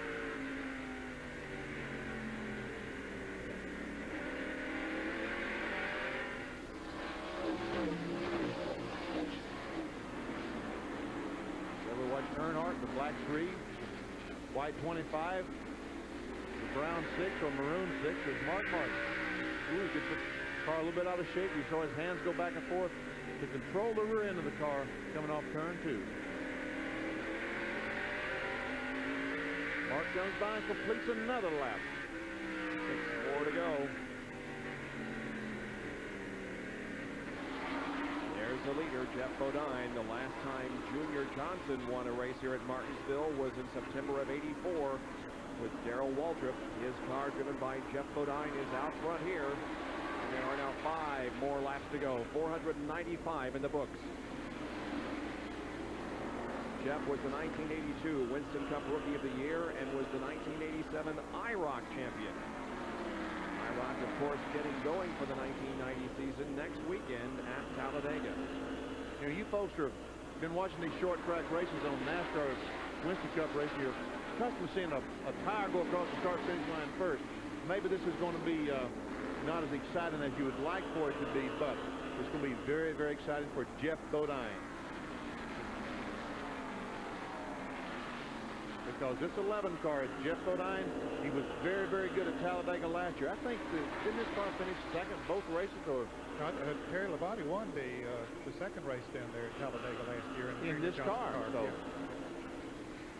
Let's go to Jerry Punch. He has a comment. A lot of concern in the Earnhardt pit that he may not have enough fuel to make it the rest of the way. The gas man, Danny Tuckson-Myers, sitting on the pit wall with that big gas can in his lap, waiting and watching as Earnhardt is not coming in, and they're hoping they can make it the last couple laps. Well, there's a development we had not expected. There are less than 2 laps to go, but Earnhardt may be having a fuel problem.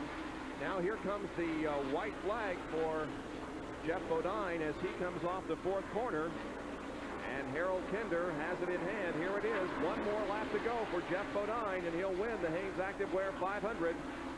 Bodine looking for Winston Cup win number 8, and his first victory since October of last year when he won on the short track at North Wilkesboro. He's got his hand in the air, waving to people, even though he's not finished the race yet.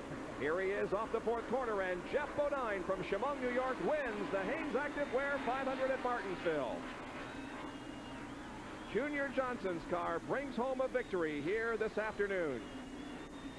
Yeah, that's about as excited as Junior ever gets there. Second place goes to Rusty Wallace, and third to Morgan Shepherd. Fourth, Darrell Waltrip. And let's go to Jerry Punch, who's with Tim Brewer.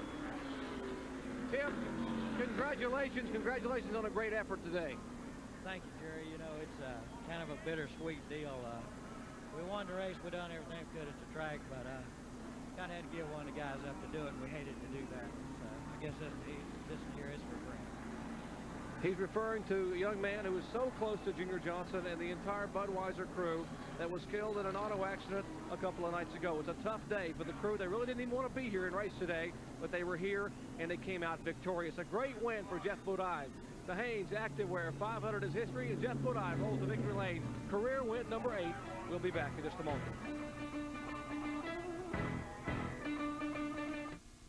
After the scraping, after soothes, after the burning, after soothes, after aftershave skin conditioner.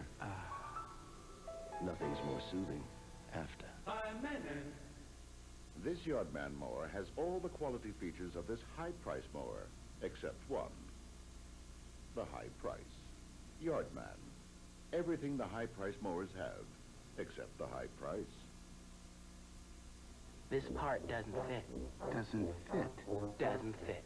Brooks says it fits. At Big A, we supply the pros, so we have to know what we're talking about, and our parts have to be pro quality. It's one more way we earn the A every day.